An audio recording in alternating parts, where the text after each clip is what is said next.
Max, instead of getting in a call with Asmongold and being all civil and probably agreeing on most things and like, you know, like realize like just having a normal conversation, I wish you would join the call and take out JB like a Pokemon and just throw it at Asmongold and just see what happens. It's like, Sup, y'all? It's me. It's your boy Asmongold. Send the police to their house, handcuff them, drag them out to the car, drive them into the middle of the nearest woods, leave them, I guess maybe unhandcuff them to give them a shot at life, and then be like, if you can make it back to society, you can start over and have a second chance. And if you can't make it back, well, you probably deserved it. It's like, I don't know how many spells you can put in one guy and not be able to heal him. Yo, welcome to an extra long episode of the PoddyC. This one was not originally going to be this long, but we had a lot to talk about. And also, we're probably not going to do an episode next week because there's Creator Royale and Path of Exile League and a bunch of stuff, family things and stuff that people have. So enjoy this extra long episode of the PoddyC. Be on the lookout for some new Patreon content if you're a patron, but otherwise, we'll see you in 2 weeks. It's episode 17 of the PoddyC. I'm Dratnos, joined by Max and Dorki. And we've got 10.2.6 landing this week with the Plunderstorm mode. We're going to talk about that a little bit later because the main stuff I think we want to start with this week is there's been a lot of discourse going on recently, a lot of things being talked about on Twitter and stuff. So former guest of the podcast, Asmongold, has had some takes about the direction of the game, things that would be the best for the game. And also a lot of kind of revelations have come out about WoW's sub numbers. That's something that I think was kind of surprising to a lot of people to see. There was this graphic going around from this talk at GDC that not only kind of took some blame for mistakes of Shadowlands, but also showed that the WoW subscriber count right now is actually kind of healthier than it's ever been, especially given that we're not in an expansion launch, right? Like if you look at WoW's subscriber graph going back to Legion, there's these spikes with expansion launches and with the launch of WoW Classic, not TBC or Wrath, just WoW Classic.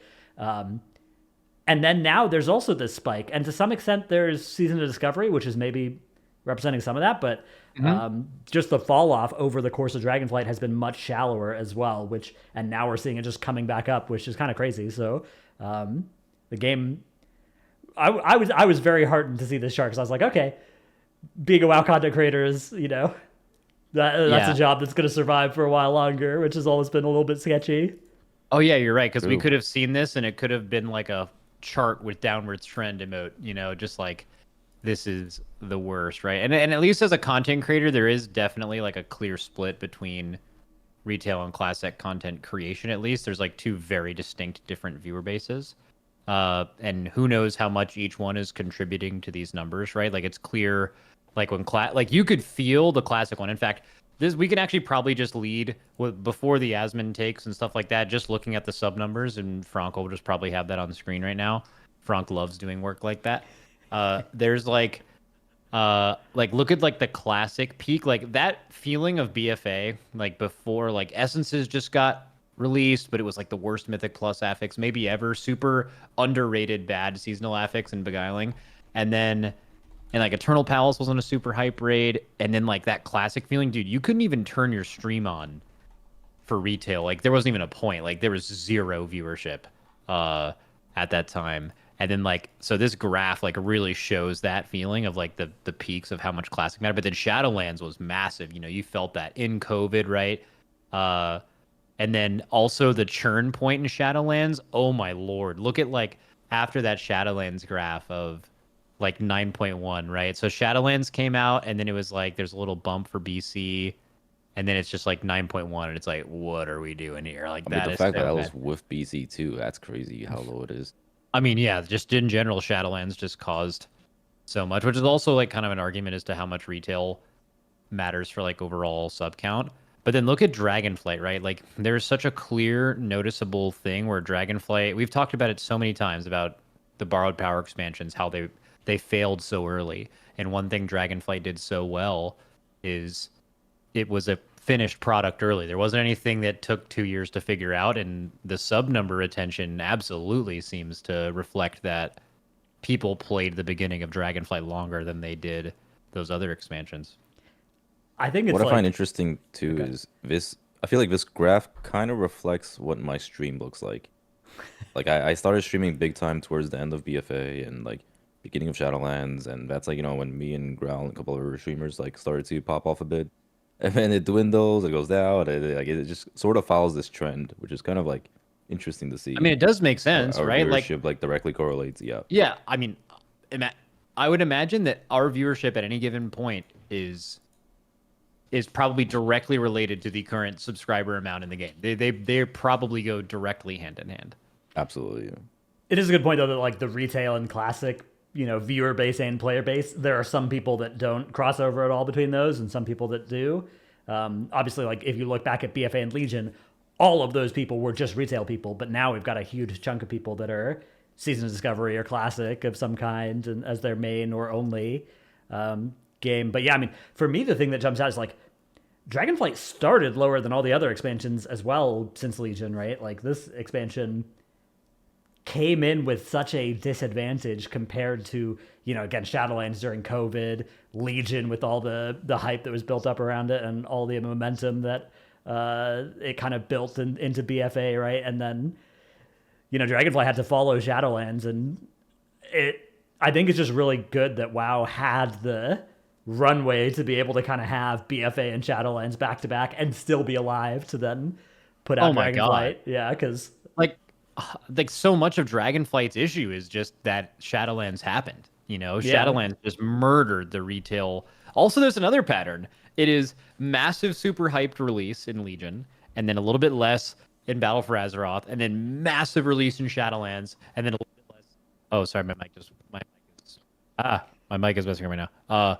A little bit lower for Dragonflight, but then luckily Dragonflight was actually kind of a rebuilding expansion, and then with all the hype that Metzen had and the War Within had at BlizzCon, I think that the War Within might even peak higher than Shadowlands. That's my guess right now, looking at this. Like I absolutely think so too. Considering there's 5 different versions of WoW at the moment, I mean, there's so many different versions that people can play that like it's only going to go up from here. I find it hard to believe that it'll like not peak in War Within. yeah, I mean, going back to Legion and BFA, WoW was kind of advertising to other MMO players, but there's just not that many other MMO players, compared to like WoW is just such a juggernaut compared to all the other big MMOs. So, a lot of, and then like former WoW players, former retail players, now they're in the ecosystem still if they're playing Season of Discovery, if they're playing Classic, if they're playing Plunderstorm when it comes out, right? So, War Within has such an easier time advertising to those players that maybe have taken a break from retail because they're done for now with Dragonflight, right? They are sitting back waiting. Getting them into War Within, I think, is going to be not easy, but easier than before there were all of these other World of Warcrafts that people would be engaging with. So, Yeah, 100%. I think it's a very optimistic graph for the future of WoW. There was also that slide with them going over the things that went wrong with Shadowlands, which, I don't think they, caught like all of the things that the three of us would identify as biggest problems with Shadowlands, but players not like feeling heard and feeling listened to was definitely one of them, which maybe covers some of our problems with, covenant swapping and all that stuff that expansion had, conduit energy, a couple of other stuff like that. So I don't know. I think I've seen some takes that are kind of like, well, they don't really understand what went wrong with Shadowlands, but I think that not from that slide, but from what they've done since 9.1.5, they've shown rather than told that they do understand that they need to change the direction from the 9.0, 9.1 paradigm. I mean, like, what was the most egregious thing that happened this expansion? Like, you guys even Augmentation pinpoint Evoker and the exactly God that? comp. Well, That was but then again, that's a very localized problem. I still feel like the majority of WoW players are still very pro support and pro AUG, but there is a section of the community, one that we very closely align to, that is like very, very, very against it for very valid reasons.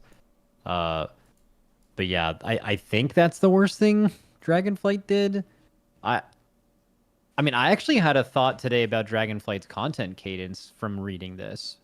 Like, what has happened this expansion that's so different than other expansions? In other expansions, recently, you would get a patch, and they would give you a bunch of content, and that patch would play itself out, and then the next patch would come out. This expansion, they have a 0.1.5 patch, and they try to add stuff. In 10.0.7, they added an entire new island and those onyx amulets and that like little treasure thing that you would go up and do. Right, 10.1.5, they introduced a fucking new spec to the game, right? Like 10.1.7, they're doing stuff. And 10.2.7, they're adding time running, which they've been hyping up again recently on tweets. Just recently, and we're going to talk about this later, they came out with Plunderstorm. What all of that is they are, and the trading post has been released. They're adding so many things to add value to your sub to prevent churn. Company like you look at Shadowlands, they mentioned that on the graph, like we had record low churn. I don't think it's surprising that Dragonflight's sole focus is let's not just give them content every 6 months. Let's give them multiple points of content throughout the patch cycle and make that sub feel worthwhile. People wonder right now why Plunderstorm isn't free to play. You could be getting so many people that would love this that don't currently play WoW. That's true. That is true. But what they chose to do instead of doing that was to be part of the sub. So that just again, their whole philosophy of this expansion is let's give this sub more value. We want the people who are subbing to our service to, you know, they're already getting classic and retail. Like, oh, we might just come out with a new game mode every now and then. You guys get this. This gives you value with something you're already getting, you know, similar to like you buy Xbox Game Pass and then now a game you were really looking forward to play got added onto that. Plunderstorm is the same idea. That's the exact reason why they did it. And if you look at Dragonflight's peak and its fall and it falling down, which is less of a dramatic steep from Shadowlands and BFA and Legion, I wonder if it's because of the trading post, of the constant content release. Like I wonder if they've found that doing the content like that actually has people keep their subs more often. And you can see here why they want to do that. They are making a ton of money off of these subs, so like they are very inclined to keep as many subs as possible, which for us is good. It means more content. Yeah, I am somewhat torn because, you know, if you offered me a bunch of side patches or an extra raid tier each expansion, it's hard for me to not want the raid tier. And it's kind of hard to look at Dragonflight and not think that the raid tier was lost, because of course we have gone down a raid tier from, you know, the amount we would expect over a 2-year expansion. But, you know, stuff like Plunderstorm, potentially time running, maybe are good enough that I'm not that sad about it. I'm still probably net sad. Plunderstorm's insane. Yeah, Plunderstorm is sick. But, you know, when we look at stuff like getting Forbidden Reach in the Onyx Amulet, you know, getting Dream Surges, Time Rifts, these are sorts of features where, they count as content for sure, but for me, they do so much less than a raid. Well, but that's because that type of content kind of sucks, though, right? Like, cause like yeah. I actually have sort of an opposing opinion. Well, I like obviously I'm not as big in raiding as you guys, so I feel like them scrapping the raid and coming out with more types of content, whether it's like a variety of content or just like trying something new, like Plunderstorm, actually just helps the game so much more because there's so many players who just like don't participate in the raid, right? Like, or like even at that level of raiding, some people just like do the raid maybe like once or twice, and I'd say like a large majority of players could probably benefit from the game just having something different from your usual M+ raid PvP, right? And I don't know. I would rather them do this more occasionally, where like they try to put more resources. I don't know if they actually do or not into creating something that more players can access.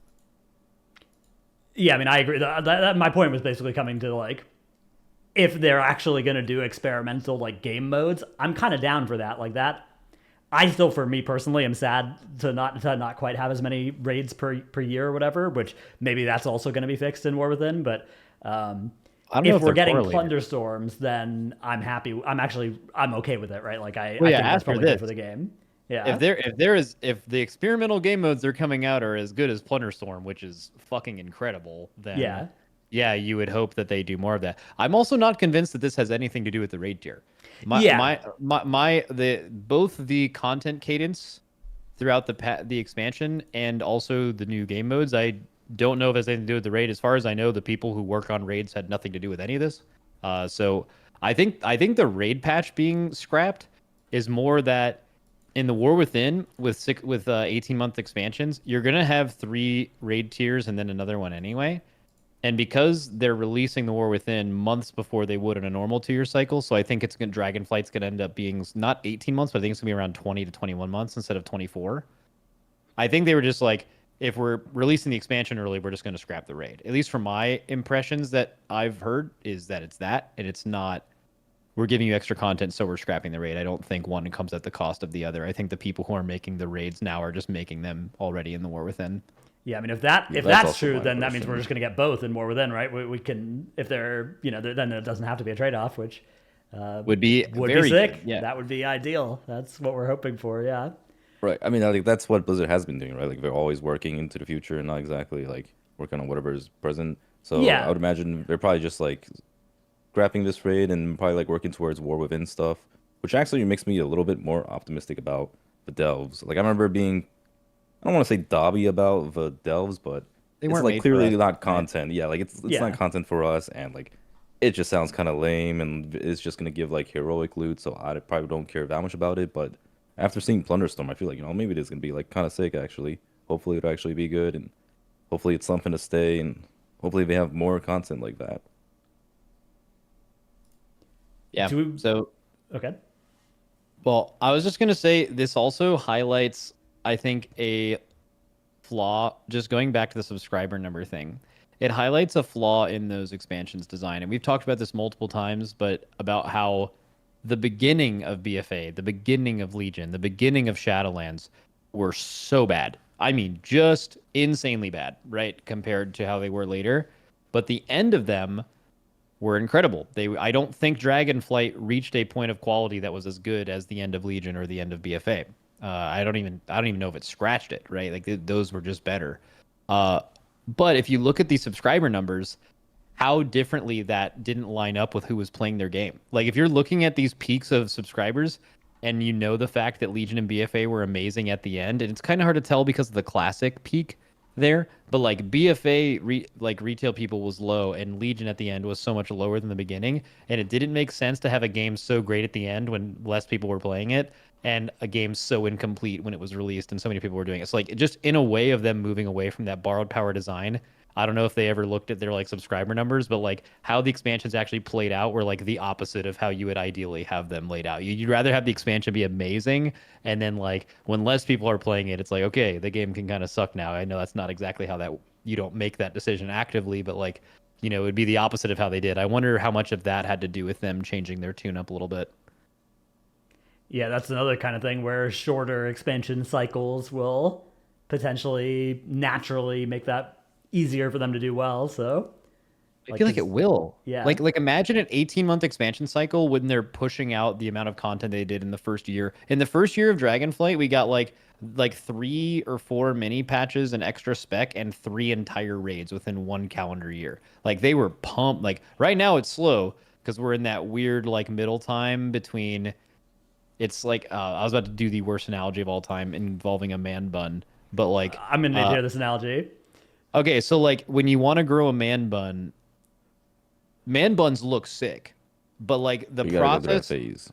yeah, but the process of getting to a man bun is like at least 6 to 8 months of your hair being in between a normal haircut and trying to grow it long enough to be a man bun, and it looks you look like a peacock, like you just look ridiculous, right? That's kind of like what we're doing with the War Within, right? Like we're getting ready for these 18-month expansions, and I feel like the last like extra 6 months of Dragonflight, you can kind of tell that we're gearing up for that really fast-paced content cycle, and where the end of Dragonflight is kind of sacrificed for that. Like I highly doubt that they will miss on their basically what they've promised right now. The World Soul Saga is going to end by 2030, right? Which means these expansions have to be 18 months long. There's no other way around that. I don't think there's a chance they miss on that because that's just a sales thing. And when you're releasing stuff, if anything lacks, it'll be the quality. So they just wanted to get a head start on all of that, which totally makes sense. But I think it did that specifically is what cost us the raid tier. And because they're going to have to be doing raids a lot. Like you're going to be getting 4 raids every 2 years, which is they've only done in like BFA, right? Like that was the only time they did that with like 4 major raids in 2 years. They're going to be doing that for the next 6 years. So they have to like be really, really on top of it. So I think it's a lot of that. It's exciting though. Yeah, I mean, if they come close to hitting their goals here, I think it's going to be really good, and it's really encouraging as well that the sub numbers are looking as good as they are, given that Dragonflight is entering the weakest part of its content cycle, right? Yeah. But Plunderstorm I think is also something that if they have weak retail patches and then they come out with experimental modes like Plunderstorm, again, that's gonna do so much to keep this thing going, because Plunderstorm is a delight. Well, I want to mention one more thing before we move on to that. Yeah. It's very quick. I just want to say that another thing that this chart showed me is that a massive amount of people, I think much more than classic only people in that community and retail only people realize, a massive amount of people play both versions of WoW. And that makes way more sense as to why everything is staggered. That's the majority of the community, I think, and they are making sure that there's never two of them happening at once, basically. I think it's actually okay. Yeah. So I was gonna say real quick, I do think that a lot of people are underestimating how many players play both classic and retail. Like obviously there's a very vocal tribalism on both sides, but I've seen it like even in my chat. There's plenty of times where I have like occasional classic players who like come by and they're just asking like, oh, like I'm looking to play retail and like what should I do? I never play classic, and I swear there's like some level of effect where when you're playing one of the game modes, you feel like trying the other game mode, which has been like a massive success for Blizzard. Yeah, I think it's very true that there is. I mean, they've also done a good job of just timing the release cycles such that if there's nothing happening in Dragonflight, there's something happening in Season of Mastery or Season of Discovery or whatever, right? Like, there's always a, oh, now go play the other one thing that's pulling you back and forth between the two of them. So that's, I mean, obviously that's intentional, right? But it's going to be interesting to see how well they can sustain that now that we're past the big three, right? Like Wrath of the Lich King, I think, was the one that everybody was expecting to be the end of the classic hype cycle. Looking at this chart, it looks like classic vanilla was actually the end of the classic hype cycle, but like how well is Cataclysm going to be able to sustain versus how much are they going to be able to keep making Seasons of Discovery that recapture some of the excitement around vanilla classic? That is going to be huge for how much they can keep those players in the ecosystem, the people that are like primarily looking at classic. But I think the other thing we want to talk about is the various Asmongold takes that have been going around recently. That I know, Max, you on your stream did a whole, like you tried to make all of the classes work with 10 abilities, which I think was one of his points, was that ability pruning needed to happen, and there are too many buttons on retail classes. Another point of his was 40 player rating should come back and should be like the way to raid, which to me that one is the most like the one I'd be quickest to disagree with. But the pruning one was kind of interesting because I think it's actually a really interesting thought experiment to try and make any given spec have 10 abilities. How did that go for you? Like, was there anything that you thought was at merit to that? So you can actually make, the way I set it up was like you would have like 6 or 7 offensive abilities and then combining a lot of things that already kind of work but are just separate buttons. And then you would have like a movement button, a defensive button, and some kind of iconic class thing. But I can give you the short history of how most of the classes turned out, which is, and obviously if you were to ever do this, you'd probably engineer it way, way more than I did in one stream. But I tried to make really good faith arguments as to how they would work. A lot of the melee classes just end up being Havoc Demon Hunters. So like you basically just have one builder of your resource, one spender, and then one spender on a cooldown like Blade Dance.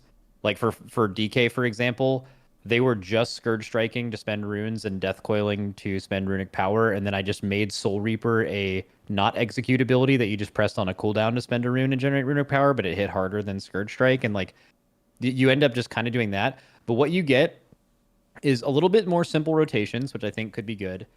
One thing that actually does happen when I did that was it removed a lot of the defensives from the game, which is something that we talked about it last week, talked about it multiple weeks. The whole like we're gonna keep podcasting until they nerf defensives. Get rid of If they- defensives. Yep, if they did that, that's one thing that all of us could agree needs to be pruned insane, which is all of the defensive buttons in this game for sure. But that happens. But then also what you lose are a tremendous amount of iconic WoW abilities that classes have, which is why I think it's impractical and something that would probably never happen. Like I don't know, as monk, I could think of a short list, but you're losing Transcendence, Ring of Peace. You maybe have to just remove interrupts from the game if you're going to have an interrupt be one of those 10 buttons, unless you make it like throw glaive or something like that. Just I mean, like at least vivify, just like 5 more abilities as a windwalker that you would never or like that you've used forever. Flying serpent kick, you basically rolls your only mobility, It's just for someone who's playing retail, you hear that and you're like, well, that sounds horrible, right? Like, why are we doing this? And then you have to ask like who's making that argument. I think one thing I saw with Asmon's takes, a couple of them made sense. Like the whole like 10 button thing, I think is a very hyperbolic way to look at it. That's a solution to a problem that he has identified, which is correct, which is the game might have a little bit too much going on. And his solution is let's make it 10 abilities. That's an extreme. If you just do a thought experiment, play that out, the game is just really, really bad, right? But it's not a bad idea to get to that point. Like there's somewhere in the middle that could be better than where it is now. The only one that I saw that take that wait, what was the third one? There's 40 mans. What's the other one? Oh, the deleting add-ons thing. Oh yeah. Okay, we can talk about that a bit, but. The 40 okay, go sorry, go ahead, Dorki. I was gonna say, like, before we move on to the next ones, I wanted to talk about the whole button things because I actually have a lot to say about the buttons. Out of all his points, like I think a lot of them were pretty stupid, but the 10 button thing, or like not specifically the 10 button things, but like reducing the amount of buttons, I actually am like pretty for it because I've actually had this discussion a lot with Evade and like various other like really smart dudes. Evade being like one of the guys who has played various forms of WoW, and he's very, very, very well known for loving Demon Hunter, which actually sort of has this type of like gameplay. And I do think the whole idea of like specifically 10 buttons is like a little bit too hyperbolic. It's not, or hyperbole or whatever. It's not something that like is feasible, but I do think you could absolutely reduce the amount of buttons on most classes.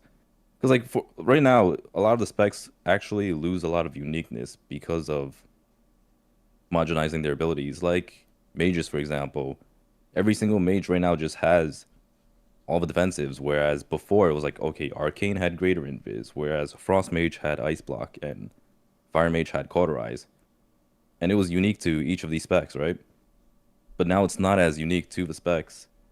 And I do think there could be a whole lot more combining of abilities, because I do think some of these classes just have abilities that do too little instead of having one button that has multi-purpose. Like aggro is not really a fun mechanic that tanks enjoy dealing with, so why not just like straight up remove taunt and have abilities that like generate threat, or like abilities that specifically do aggro, whether it be like shield slam or thunderclap for a warrior. And obviously the whole defensive that could be trimmed down. Mobility too could arguably be trimmed down on a lot of specs, because there's a little bit too much of a creep going on. And I do think there could be some uniqueness still, even with like 10 to 15 buttons. Because like I see this in Lost Ark. Whenever I was playing Lost Ark, even though that game has what? It was like 10, 11 abilities. Some of the classes were so unique. I think one of the best examples was, I think it was Arcana, the card shooting class. That class was actually really cool. It had like this entire system of like how you could pick between your different cards. You draw different cards, and then like each card has a unique ability. Technically, that class is sort of like a 30 button class, since it's similar to Invoker and Dota. You guys ever play Dota?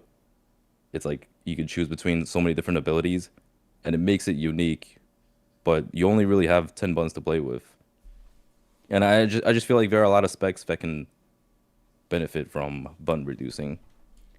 Yeah, I put a tweet in that Frank can maybe put up on this as well, but Theon had a good point here as well, that like this sort of style of making it so that we're removing, random kind of bloaty cooldown buttons or active abilities and turning them into like passives that modify different abilities, or making it so this one was, instead of a Imperial Blaze being a 1 minute cooldown that refreshes your Holy Fire and enhances them, instead it's a passive now that says, oh, Chastise makes your next 2 Holy Fires different, right? And like, if you do this across the board, I think most classes now, not Demon Hunter, but most other classes have room for this sort of pruning to happen to their offensive kit. And then, yeah, like we said, 80% of defensives could get axed and it would make the game better. I mean, but this specifically 10 is still a similar low to, number. this is like related to what Red Paladin had in their rework, right? Very Where much, like Crusader yeah. Strike is like no longer a button that you just like randomly hit. It just kind of just Well, passively you can happens. talent that, yeah. You can talent that. You don't always play that, but yeah. Well, It's does very anyone similar to actually still play Demon that? Blades and Demon's Bite. It's the exact same Oh thing. yeah. Having to press Demon's Bite or whatever back then was absolutely terrible. Yeah, Yeah, except now Rhett's actually like, at least this expansion, it seems like they swapped between that talent a lot, which is kind of crazy to think. Because like, dude, if Demon Hunters were ever like talenting Demon's Bite in a tier, that would be, you'd be hearing about that for sure. Oh yeah. I mean, a lot of those types of buttons can definitely go away. That's how I see it. yeah. Yeah, the other thing I found, I think that makes a lot of sense. The other thing I found too is actually it's not homogeneous. So when you make classes have every class has 1 defensive and 1 mobility and stuff like that, you reduce their offensive rotation to these 6 or 7 things. You will see deep homogenization. Like classes are gonna, the way that you're gonna deal with things, like, okay, everyone has a personal, you just use your single personal here. Like when you say that right now, some classes have multiple, some classes are like, I'm really strong, I don't need to do that, right? The way you would handle things and use cooldowns and stuff like that would just be extremely similar. And especially like there's a couple of games that are like this, like for example, Final Fantasy feels a lot like that. Like their tanks, for example, they all have a shared ability, 2 of them called Reprisal and Rampart, that basically just think of them like a bark skin. They all have the exact same ability, and then they each have a shield wall, which is called something different, but all do the same thing and have the same cooldown. And then they all have an invulnerability, which were all unique in their own way. But that's it, right? Like, so when you play any tank in that game, they feel just exactly the same. That is kind of what you're doing, especially when you look at tanks with like, okay, but this, keep in mind, this is me literally sticking to the 10 ability bit because that's what he brought up. Maybe you could do 15 and this is less true because like really the 5 buttons you're losing are the iconic cool class abilities that you've known for a long time. It's going to make classes feel extremely more similar than they do now. It's actually something WoW does really well, is you can play a different spec and it's like you're playing a different game. Like it's completely different gameplay.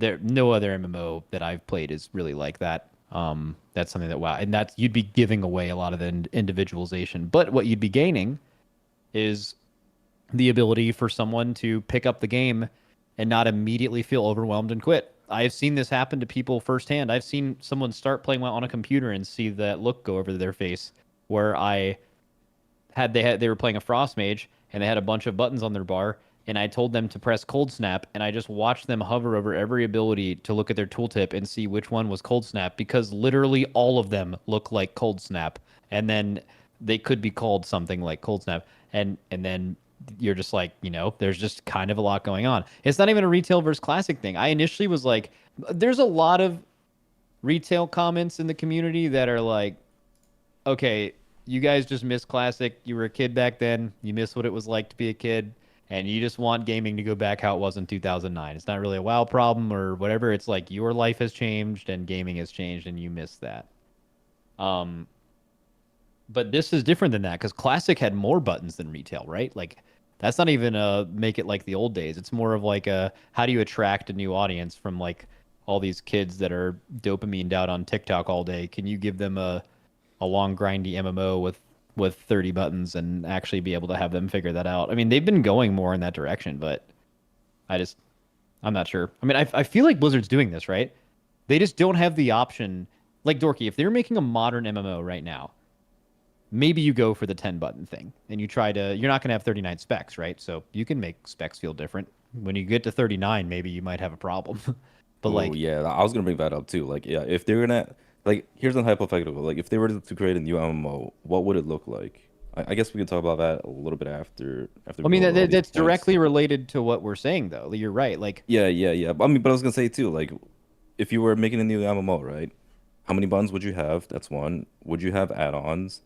And how would you design the game to be like, played around? Is it supposed to be like a large amount of players, or like, smaller group sizes? Because definitely I feel smaller like group sizes.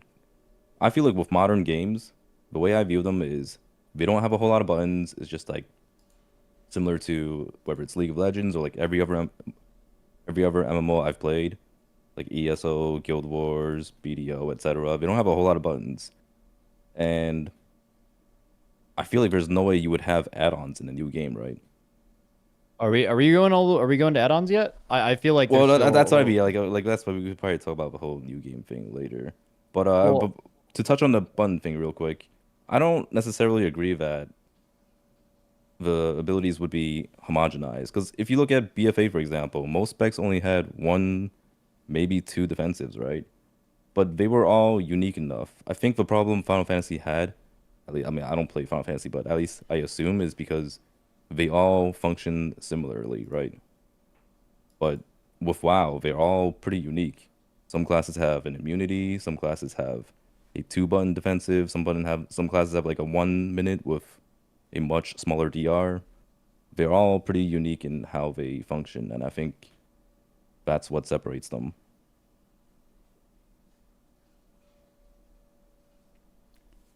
Yeah, I I struggle to think of like because I think that if WoW was remade today, it would be hard to not make a lot of decisions differently. But I don't want them to do that with current WoW, right? Like I don't that was want the them to point. take it in Right, that no, direction. I 100%. like where Yeah. it's at now. Like I think of course if you were telling me like, hey, we're gonna go make an MMO, like we're gonna make dungeons with abilities, should people be able to make add-ons that count the abilities cooldown and then tell them frontal whenever the ability starts going off, or like have kicks for all the mobs, and we've talked about how there's untapped power in the add-ons as well, where you could make something that auto assigns stuns to packs and stuff like that. And the reason that hasn't been done yet is, well, maybe it's a little bit hard and hasn't really been thought of, and also, but like there's no reason it can't be done, right? Like that may well be something that becomes sort of commonplace soon, as the power of add-ons is just immense. And I'd be thinking like, no, of course we wouldn't want that in the game, right? Of course we'd want the game to be,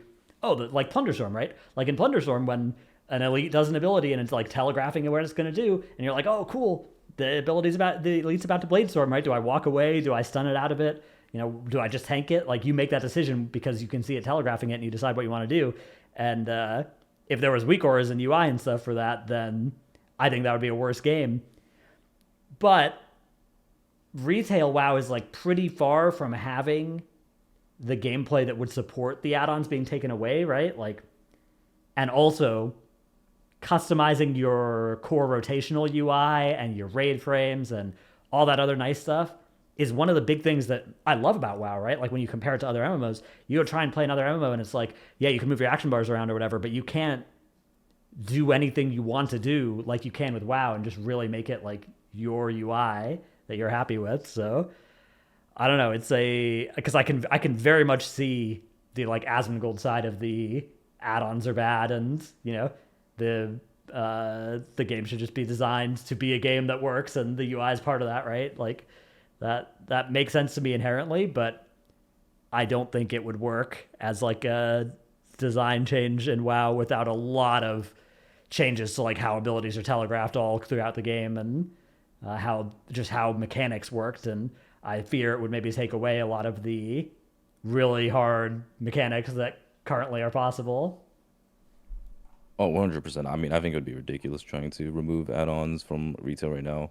It's like the game is literally built on add-ons, and it's like you've opened Pandora's box. There's no way you can just like suddenly close it after having add-ons for the past 20 years. So I think And there's like no way you would ever remove add-ons from retail with how it is currently. I mean, But add-ons in the also just make the game a lot better. Like, I think yeah, add-ons will also make other games that don't have them better if you use them to just customize your experience. I just don't understand. It would only be positive, right? well, do you? I don't know. Did you feel like most games should have add-ons? Like, if you were to create a new game, should it have add-ons? Absolutely. I think every game that like is PC, like I don't think you'd ever realistically be able to do it on console. Like what kind of add-ons are we talking about? Are we talking weak like auras, like on retail, add-ons? basically. Yeah, weak auras in fight, weak auras are bullshit and bad and they should be gone. For sure. Yeah, because like I'm just Everyone's there. imagining like say we're playing League of Legends and then there's like a weak aura that like knows when the other guy's like about to use an ability or something, or you know, Yeah, that's ass. there are probably like some crazy No shit one you thinks can that's make good. in these games. Yeah, that's bad. Right. That's where you lose me in the argument. I think where you hit me with, hey, the in-fight weak auras add-ons that are helping you do like the content is bad. I think everyone's right there with you. The content where you're removing like all the stuff that helps you out in the open world, like rare finder and your add-on and or your like UI customization and saying you want that gone is absolute nonsense. And that's what I like. Yeah, you're mentioning League of Legends, bro. In League of Legends, if you could download a mod that let you like move your buttons to different spots on your screen that help your peripheral vision if you wanted to, why the fuck wouldn't you want that? It would just be good if you opted to want that, right? So and that's what 99% of add-ons in WoW do. The ones that get all the attention are the in-fight ones, which everyone agrees would be good if they were gone. It would make better raid content. And also some of the add-on argument is like, oh, well, if they stopped doing it a long time ago, they would have had to focus on the main game being better, which is actually a good point. But we aren't a long time ago right now. We're here. And the practical choice right now to remove add-ons would just make the game significantly worse. And the people suggesting that are people probably not playing it. And I don't think they would even come back. It's just like a net negative. It helps new players, right? Like you feel like you don't need it. But I feel like the whole idea of like anyone needing an add-on to do anything is bad. And that's just the in-combat raid alert stuff, which everyone agrees is bad. So like, you know, that there's not even really an argument. The only argument that I'm having is the people who think like you should not be able to like have like a better transmog add-on or something. Like why do you want, what is the possible logic behind you wanting to remove that? No, yeah, I don't think there's an argument. I honestly don't know if anyone cares about those types of add-ons going away. That's what Asmongold's point is, right? Remove all add-ons with no exceptions, correct? Well, it's more of like a what's the phrase? Scorch Earth approach. Yeah, it's like the I only don't way to think get the in-fight add-ons out of the way is to get rid of nuke the everything, capabilities and I don't basically think that's true.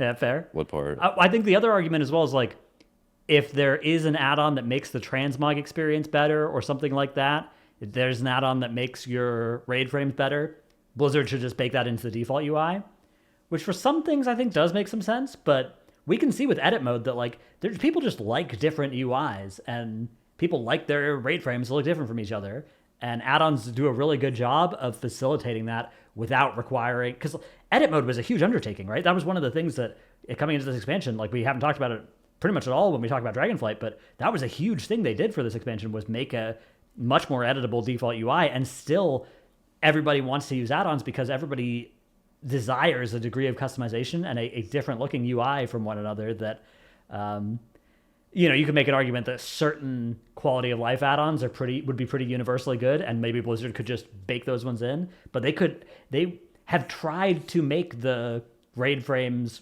good, and everybody still uses a raid frames add-on, and everybody uses different raid frames add-ons from each other, right? So I think that does go to show that it would be somewhat disastrous to, scorched earth, nuke those. I do think there are some people that think, yeah, that's a price worth paying to get the weak auras out of our combat, which, whether or not that's Asmongold, I think that is at least a somewhat consistent take, if not one I'd agree with.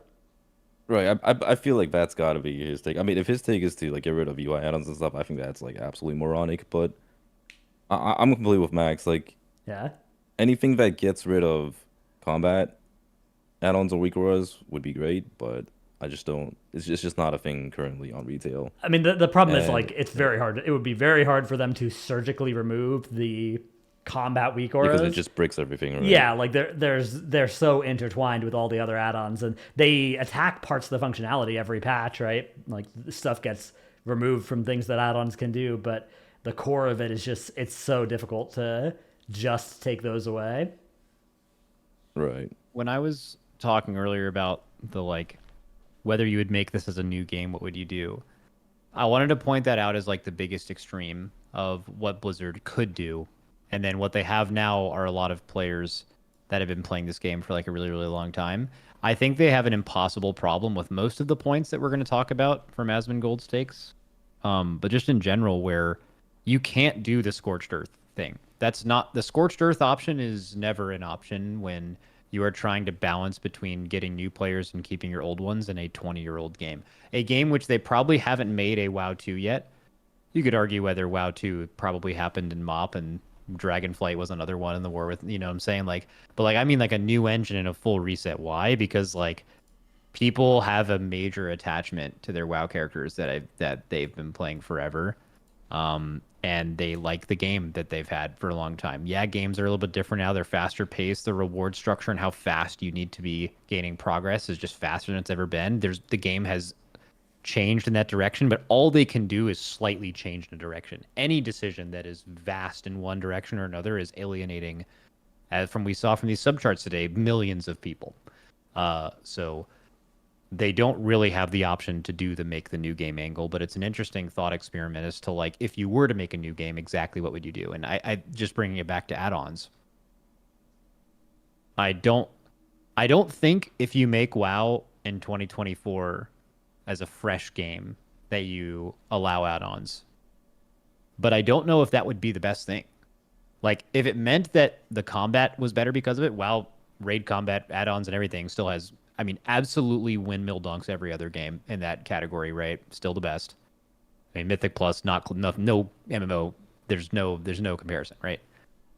But like, how much better could it be if it was, you know, as good, but with none of the UI stuff or the add-on stuff? But still, I just feel like in a game like this, add-ons are just sick. I mean, add-ons aren't allowed in Final Fantasy, but like before, when I was playing that game, add-ons made that game better too. There's a lot of people who don't use in-fight add-ons for Final. I'm not talking about in-fight add-ons.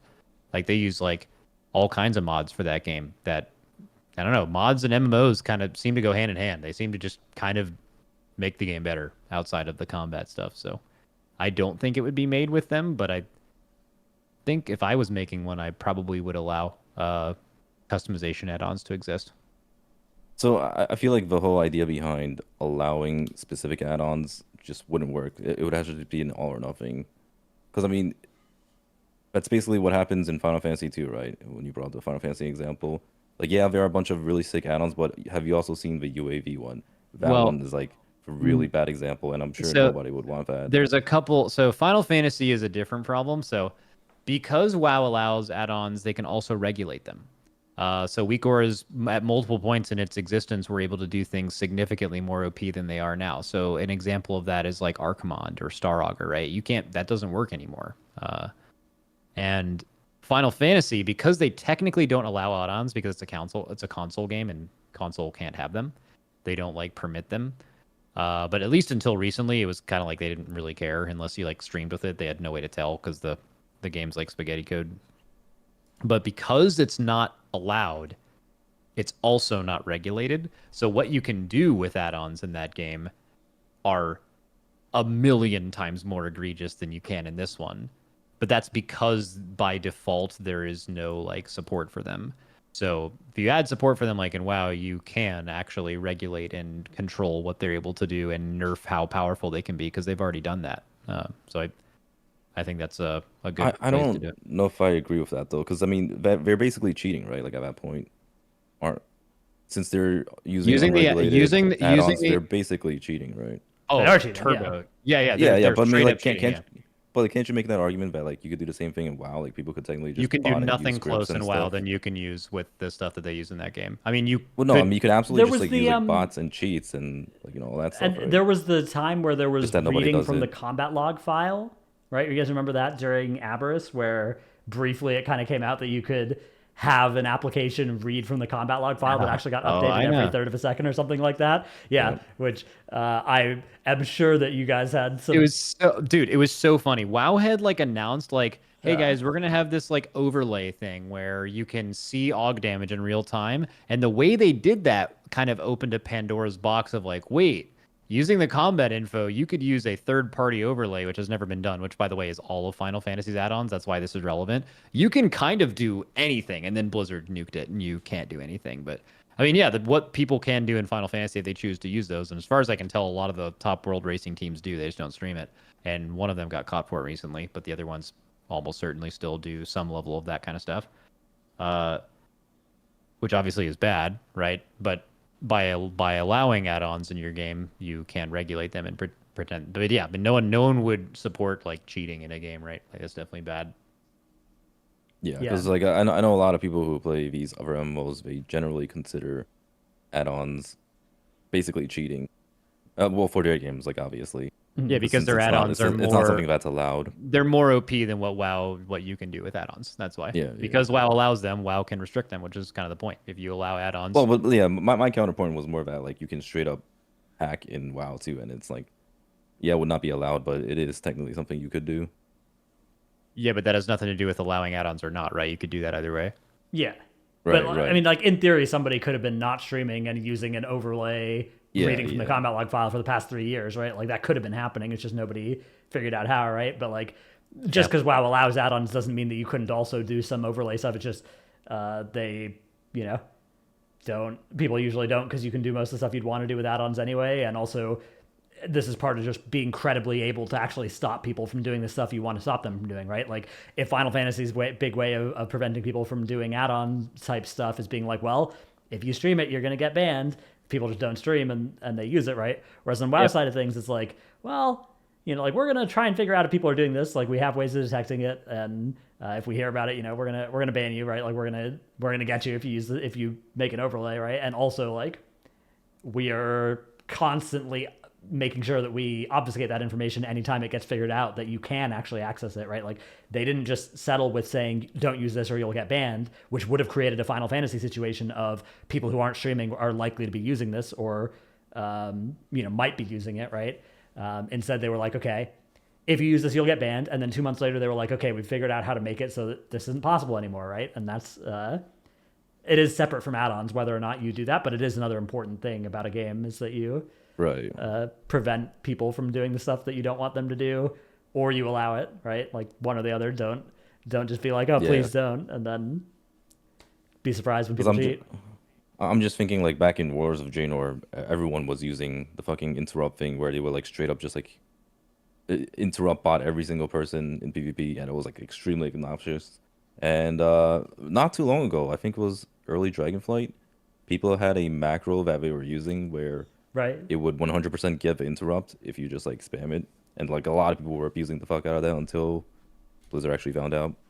That's not even an add-on thing. That's just like a macro. No, yeah, it was a straight up macro. Yeah, but the point about this whole add-on situation, I feel like people really don't care that much about the UI and the quality of life add-ons because it's been in the game forever, and like nobody really complained about add-ons until the past few years, right?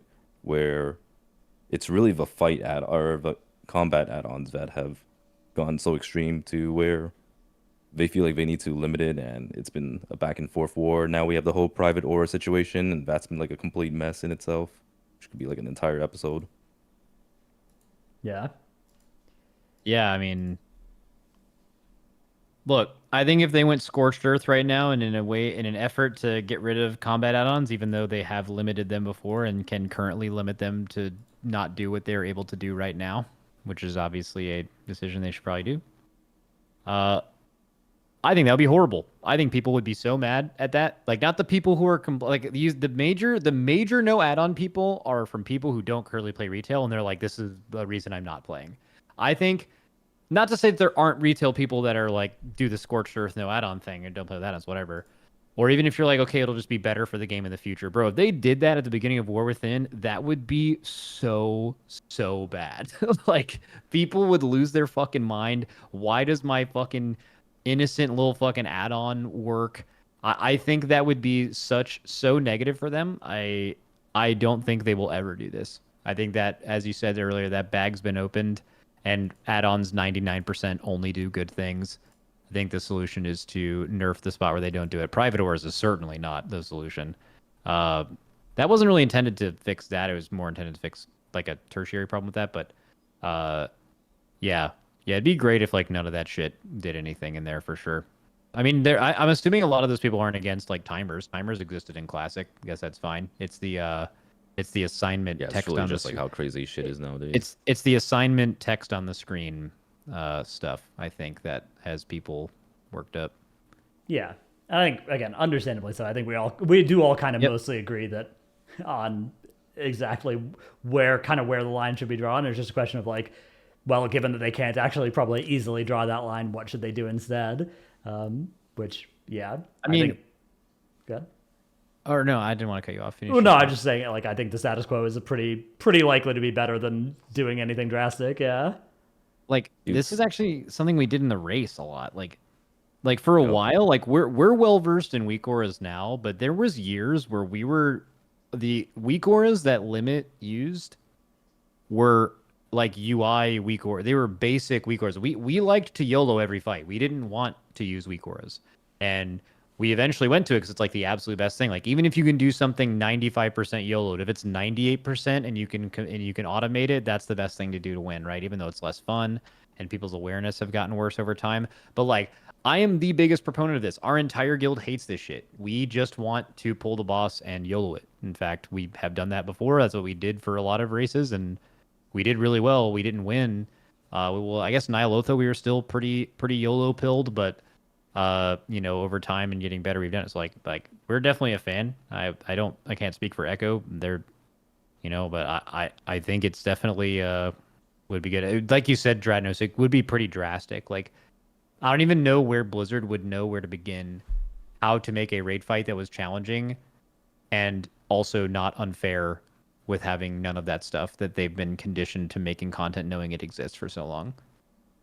Yeah, Yeah, I mean, a I little think if they sidetracked, could, and then we just had like one tier of growing pains for that, it would be worth it. Like if they could actually just Yeah, surgically remove, definitely. I think we'd all be down for that. It's just a question of they can't do that probably, right? Like that's not something that. I Can mean, be I'm done. pretty sure every single raider feels that way. Like there Yeah. can't be a raider who actually enjoys the whole I dealing think with the weak aura situation. I think it might actually make some things worse. Like, What, for example? you know how like they made Tindril and Fyrak like for the race world first, and they didn't nerf it long enough, and like they're like way too hard for most people. If they were to like remove add-ons and they're still using that same design philosophy of trying to make something that challenges us, and there's no in-fight add-ons, we are going to be able to succeed more at that than the average Mythic guild, right? Like we can come so close to our performance of having all those add-ons where they certainly help compensate players that aren't as good to a significantly higher degree, to where I wonder if it would only increase the gap of that kind of things, or maybe not have much of an effect on it at all. Oh, 100%. But I feel like there's no way we would try to design fights to that degree. I mean, that's the whole argument, right? The argument is that because there are weak auras and the ability to make all these types of combat add-ons, you have to continue challenging the player in a way where they have to. Yeah, but deal like with we'd still be a able to do challenging these fight fights. with weak auras. That's the thing. Like it would maybe take a little longer. Well, like but a that day or would just two be you longer in guys, the race, though, right? Like but- not your typical mythic rating guild. Yeah, but isn't the bit that the reason that raids have gotten so hard is because of the arms race between Echo and Liquid's weak aura makers and Blizzard, and like what is possible to be done? And like then there's the narrative of like they don't make the whole mythic raid, but like the last couple bosses for us. If we're still able to do those within the same week, probably just maybe like a day or two later, maybe not even that much, then you're still getting the same content, just not like I mean even Fyrak, right? Like we would have killed Fyrak with no intermission 1 week, or we did it on our third try, right? It's a lot harder, it's less consistent. There's a reason we had a week or for it, but like that mechanic still exists, and it's way fucking harder for everyone else, Like I just this is a scientist. This isn't important at all. This is like a theoretical on a theoretical. I thought about that recently, about how I think that is a specific problem people assume will be solved by that, and I actually think it could make it worse. But also, you could argue that they shouldn't design bosses for the race world first, and that would be a pretty good point too. So, okay, and then the last point that has been had, we don't have to spend a lot of time on this. He said that WoW should have 40 mans. No, that's just what he wants as someone who's been playing the game forever. Like, there's no way anyone actually But wants was it that. really? I mean, that'd be super bad for the game. That was my impression when I heard him talk the first time, because he was like, I want 40 mans. And someone in his chat asked him, and then he was like, well, yeah, I just want it. He didn't really have any good reasons. He was like, I just want it. Which, by the way, I mean, I can't can fault see anyone for why. just saying I want it, but like, bro, there is no like further out of touch thing with retail than thinking that people want the raid size to go up. They want that Right, if anything, it should be exclusively 10 to go man, down. holy. Yes, Yep. they want it to go down big time. No one wants it to go up. He even acknowledges this too when like you talk about world bosses.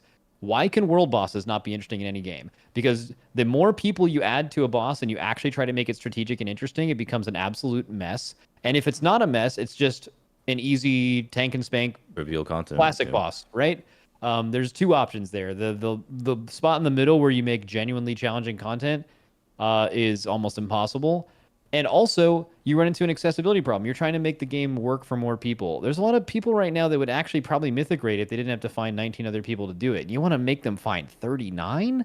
Like it's just nonsense, right? It's yeah. It's not a Go ahead, Dratnos.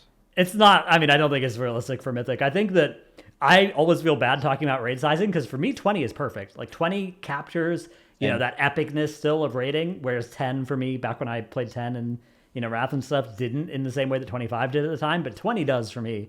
I understand how there was something about 40. I wonder if heroic and normal scale from 10 to 30.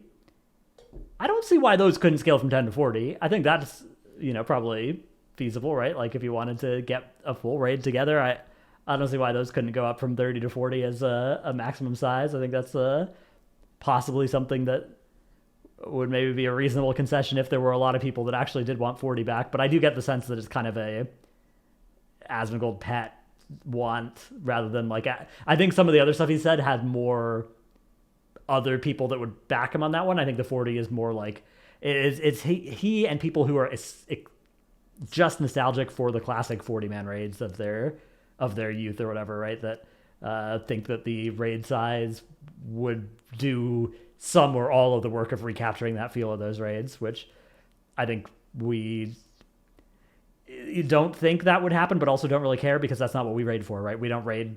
The reasons that you raid in Retail WoW now are so different from the reasons you would raid Molten Core in Classic, right? That these are just two entirely separate universes of like what you're getting out of this experience. Right, that's 100% something Asmon just wants and not what players actually want. However, I do it's fair, feel right? like Like could want something. Yeah, it's 100% fair. Yeah, I mean, it's like how like I say like I want 10-man rating, but actually I feel like a lot of people want 10-man rating. So yeah, and that's a common request. That one. Yeah. Yeah, yep. But I do think it could be cool if they like occasionally released a mini raid. Like maybe like what if they had like a 0.5 patch where they just like released some singular boss raid that was just 40 man, and it's like it's not super hard, but it's like okay enough challenge. I mean, I feel like that could be cool, right? Something for a spectacle rather than something for a challenge. Like, why not? Just let them cook something new. I'm sure players would probably love it, especially for more casual players. But I do think the game needs actual challenging raid to keep their players in retail, and specifically retail. Dude, I like if you're ever going to mess around with 10-man, you can't just like fully throw your feet into the water, or I guess like dive in head first. Yeah. I think they'd have to do like a mini raid. Like, how you do like Crucible Storms or something in BFA? Like do your like big raid, and then like for people who have extra time on the weekends and all these guilds or something, they could be like, hey, do you guys want to, only 10 people can go, but not everyone can make it on our extra raid days. Like, do you guys want to try this like 10-man mythic thing? It's only like 2 bosses, and they can kind of get an idea of what it's like to develop for 10-man. Because like if you guys remember, that was kind of weird in MoP. Like most 10-man fights were just way easier versions of 25-man fights, and then some of them were just randomly way harder, but at a less consistent thing. It's usually just like there's just less going on, and it's also just kind of easier to find 10 people that are good. Like average skill of the group is higher. But I think that would do really well. I think and people would enjoy it.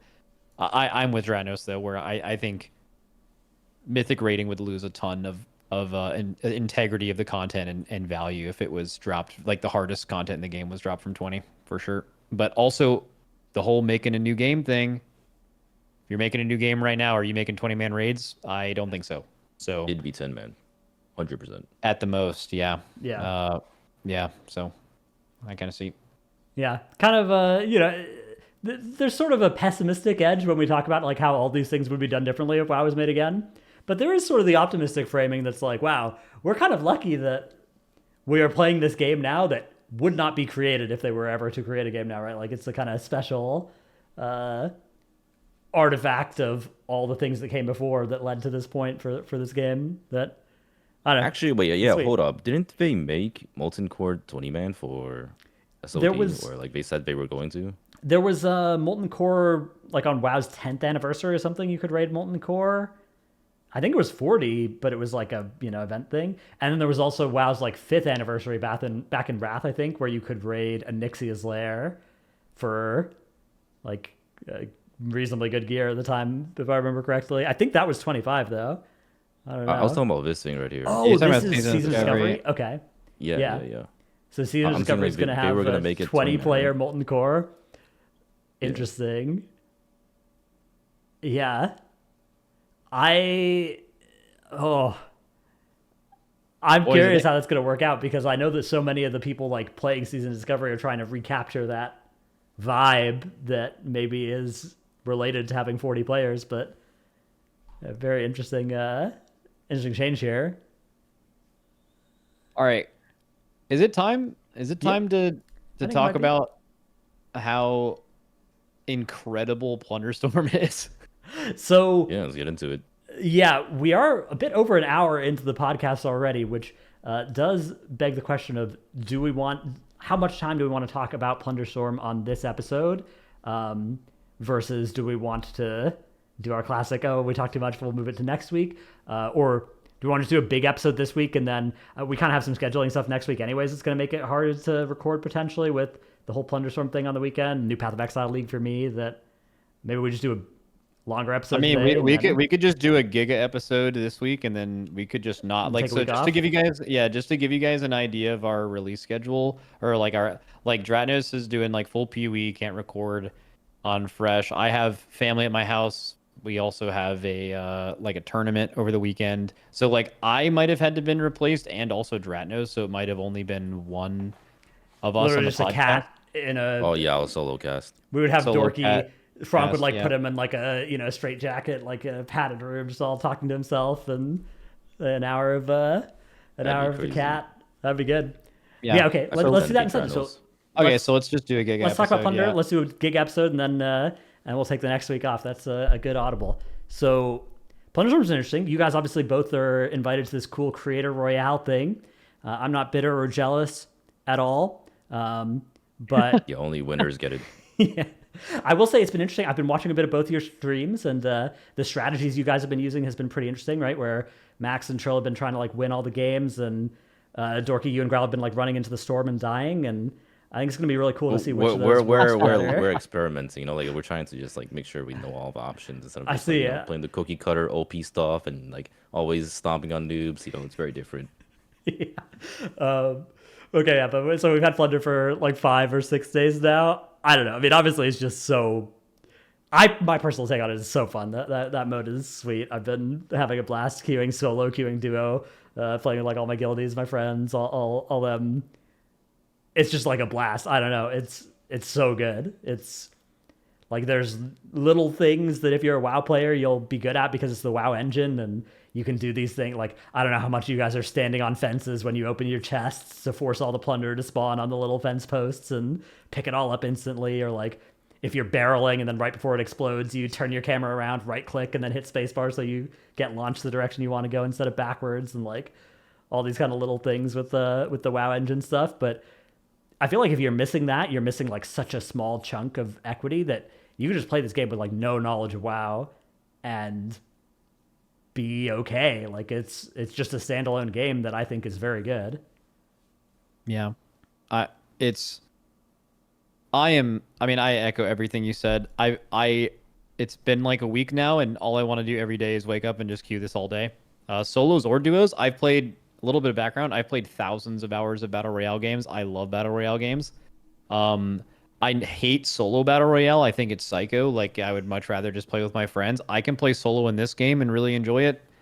Um, and I want to point out how inspiring, remarkable, truly, how well made this is without any external testing or anything. The fact that they just like made this full YOLO, like let's just give them a battle royale, like, oh, this is just like a little bit extra content in your retail patch. You get some value for your sub. I mean, man, I spent the first couple days being convinced, truly, we were convinced that like basically every ability in the game was overpowered because you were just trying different combos and abilities. Melee can directly counter ranged. The ranged poke builds have weaknesses. If you're playing melee, someone runs a root with slicing winds. Now slicing winds just doesn't work, right? Like there are direct counters to every spell. There's certainly some things that are better than others, but just that experience of figuring all that out in real time and the strategies of how you play the game, it's remarkably well made, and I think this was one of the most fun weeks of gaming I've ever had in my life. I think this game is insanely well made, and I am super excited if they try to do stuff like this in the future. I wonder, like, is this a? I actually have some ideas later. Dorky, what's your take? It's been a week now. I'm like super curious what direction this is gonna go to. Like, is it gonna be like something that they're gonna do in WoW itself, or is it gonna be like something external? Because I mean, you did say they didn't do any testing, but you gotta realize it's also created by the same dudes who made Spellbreak, right? Like, I'm not Blizzard under that impression, hired them. actually. Really? So You don't that's think been said Spellbreak is? everywhere that like, oh, like, Yeah. oh, well, I now mean, it that would makes make the sense. most sense for This sure. is why they hired the pro. I am not under the impression that they made this game. That they've been just working on retail WoW for a while. Like, now, did they make a BR and consult the people at Proletariat? Like, hey, like what's some like, or were they involved with it? But like this, I think the like impression online is like, well, of course it's good. They just got these guys to make the game. I am not under the impression that happened at all. In fact, the people that have spoken to us about this from Blizzard are people who did not come from there and worked specifically in retail that were presenting this to us, right? So What the hell? That'd be crazy. that's But what I'm yeah, under I the mean, impression of. Yeah. yeah, but it's been extremely fun. It's actually like really addicting. I've just been playing during days. Well, I mean, there are definitely ups and downs. There are definitely times where I'm like, I'm getting freaking tilted in these games. Like, come on, man. Like, what is this spawn? And I just spawn with like the worst items possible, and I just get third partied. God damn it. But for the most part, it's been really fun. It's That's been kind of Battle Royale crazy, special. though. Yeah. The community perception has been like so polarizing. I've gotten like some extremely negative comments and I've gotten some like extremely positive comments. It's actually wild. I've never seen anything like this since I can't remember what, I like think I maybe understand why. Covenants.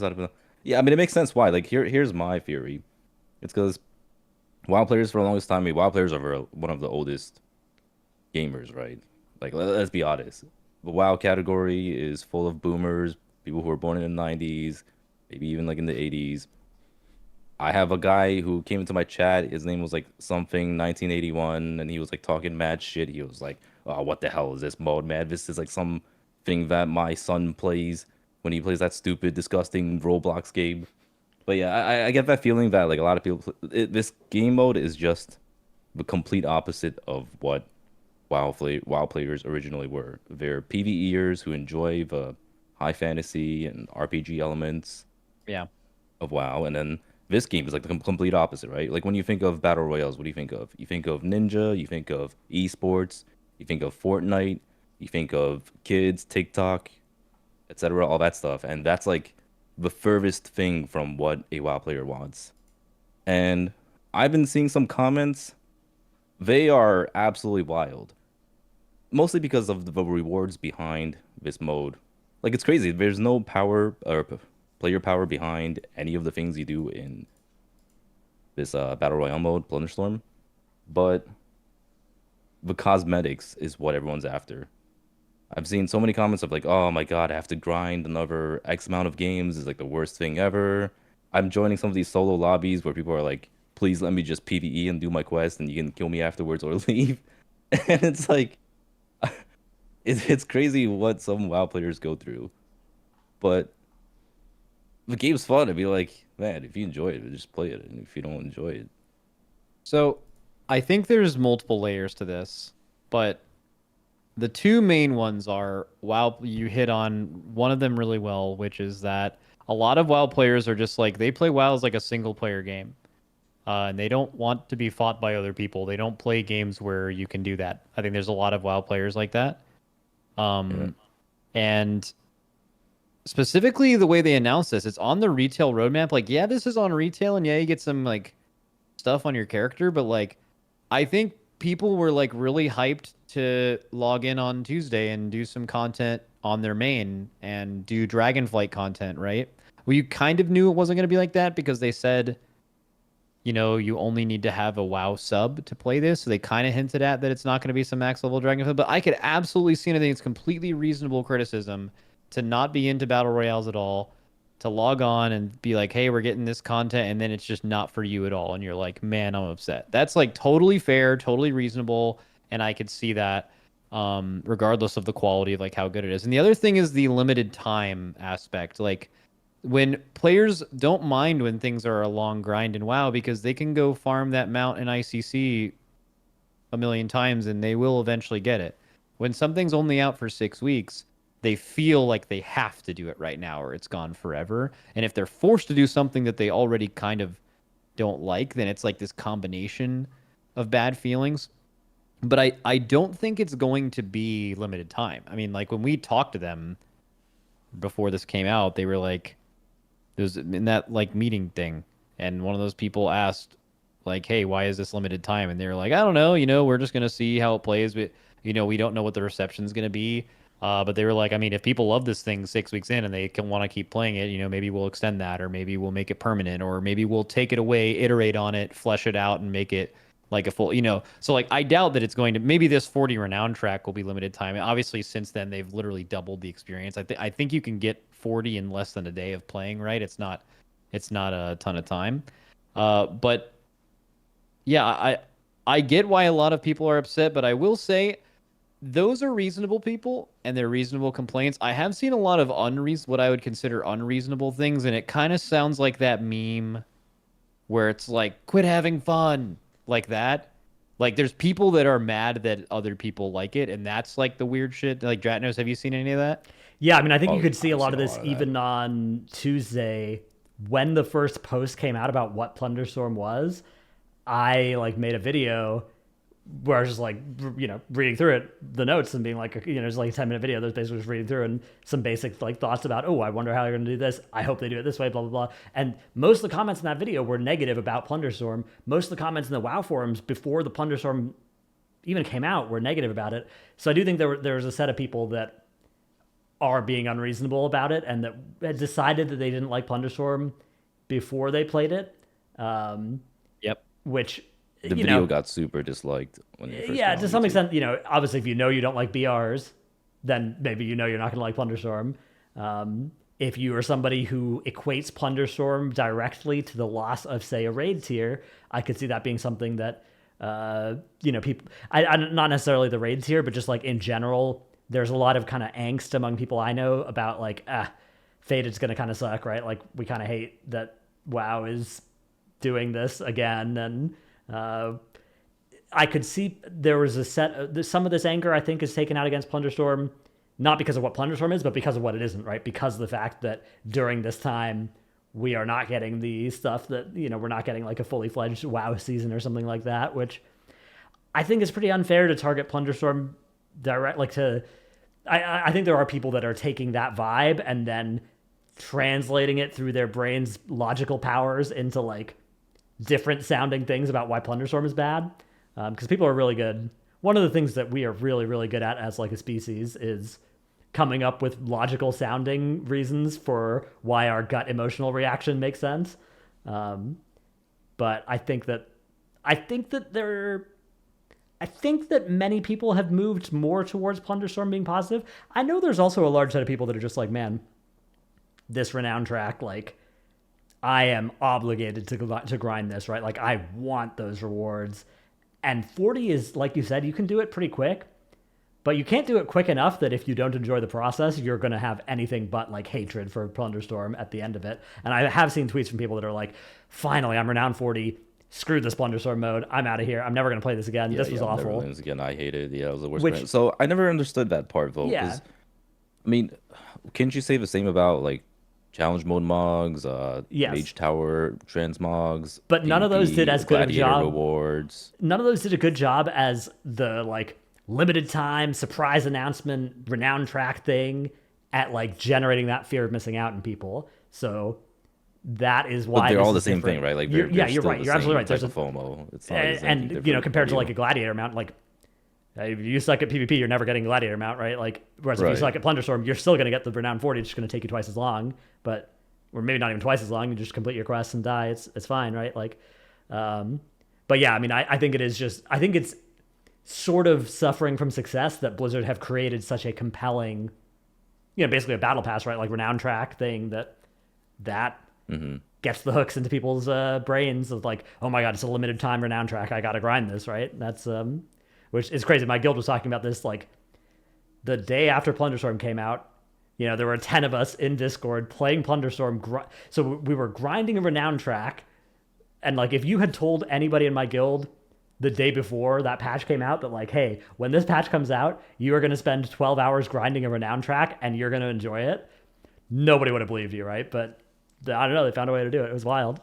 You know Yeah, I what mean- I've learned? I've learned is that WoW players just will grind through anything for the slightest amount of rewards. Yeah, And dude, we've there's seen this time and people- time. They're insane. That's what I'm saying. Bro, there are people landing, looting 2 chests, and leaving to grind a renown check. That is the most unfun gameplay of all time. Like, you know, but people just want that stuff. I mean, dude, our entire guild was playing it. They're still just playing it all day, every day. Yeah, but you mentioned when this got announced, the negative attention this was getting was, it needs to be studied how much people hated this before they ever even saw it, and how good, fucking incredible it ended up being, right?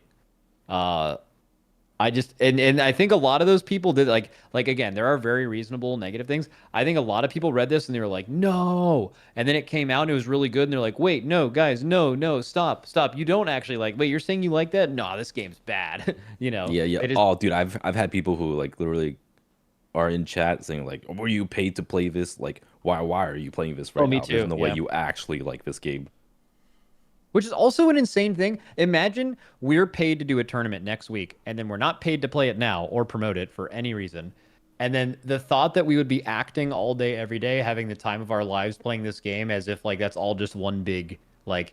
Yeah. We're good enough actors to pull that off. Yeah, you can literally see what happens when streamers get sponsored to do something that they're kind of like mad about, right? Like you do the thing that you're being paid to do, right? Like you try and do a good job at it, but you know if you get like a mobile game sponsorship or something like that, you don't see us just grinding the mobile game for funsies for 2 weeks in advance, right? Like you sign up when it says to and you do your job then, but I don't know. Show up. Yeah, I think that the takes about like, oh yeah, all the people in this Creator Royale event are bought and paid for shills by Blizzard's like, if it was this easy for Blizzard to buy and pay for this much like positive PR from all the category of WoW streamers, they would do it more often because like we would have had it when Shadowlands came out. They would have been like, here's $20 to shut up about covenants not being swappable, and I would have been like, Guys, you don't understand. It's epic. When you choose a covenant, it's like part of you, you know? Yeah. I love Covenants. I am not paid, by the way, and I love Conduit Energy stuff. Also, if that was true too, Diablo 4 wouldn't have like 1K viewer right now. That game would be doing so much better on the God, Twitch what category. a fumble. A all-time fumble on that game. Yeah, but low-key, the itemization changes for D4 look pretty sweet though. That game. I didn't actually read them. I was too busy plundering, but Oh yeah, when you're done with the Plunderstorm, take a look. There's good stuff in there. okay. Oh, I wanted to ask something too.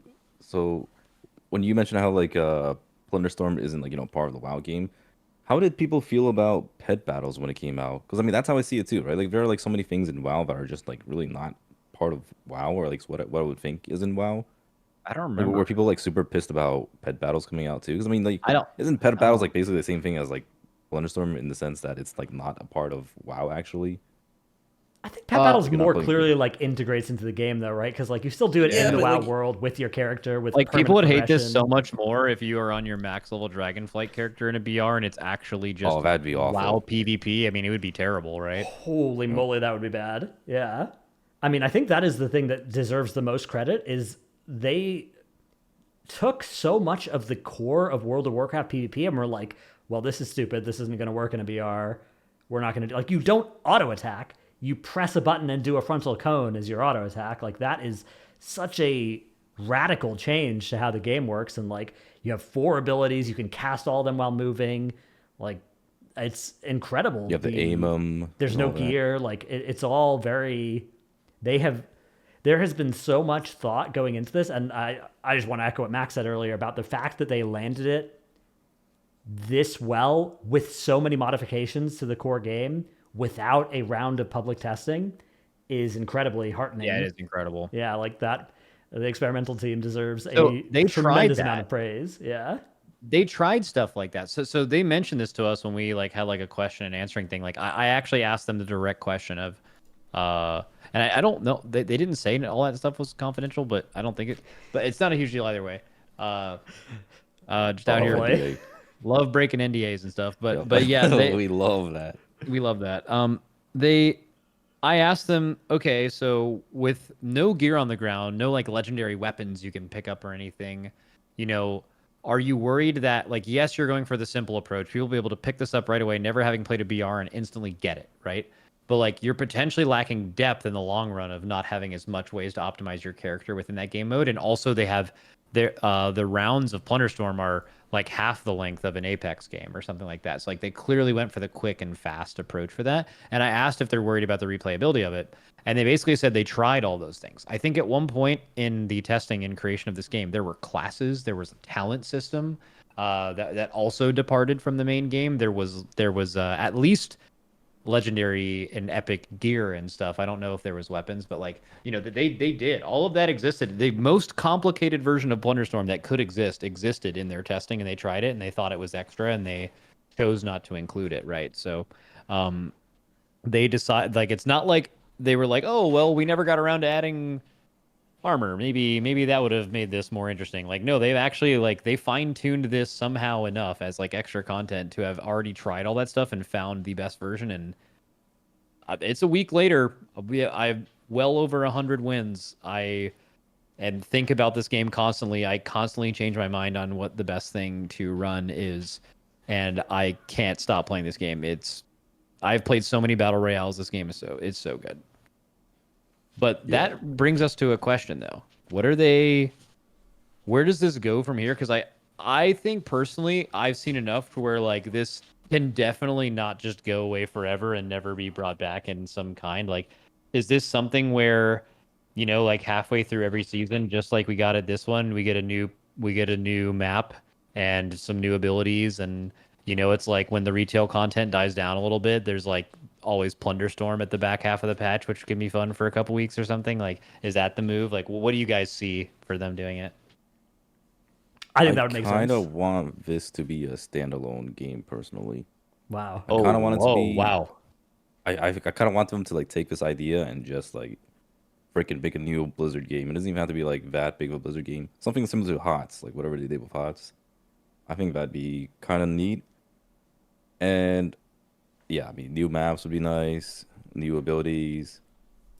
I want to see more verticality because like that's a large part of what I think is really cool in BRs. You know how like Apex Legends has like all these different hills and like spots you can take high grounds and line of sight spots, or you know these like little houses or whatever that you could just kind of like hide in. But it might be hard with like a lot of these abilities are so buggy when there's any verticality involved, and it's actually like super frustrating. That's where I want to see it.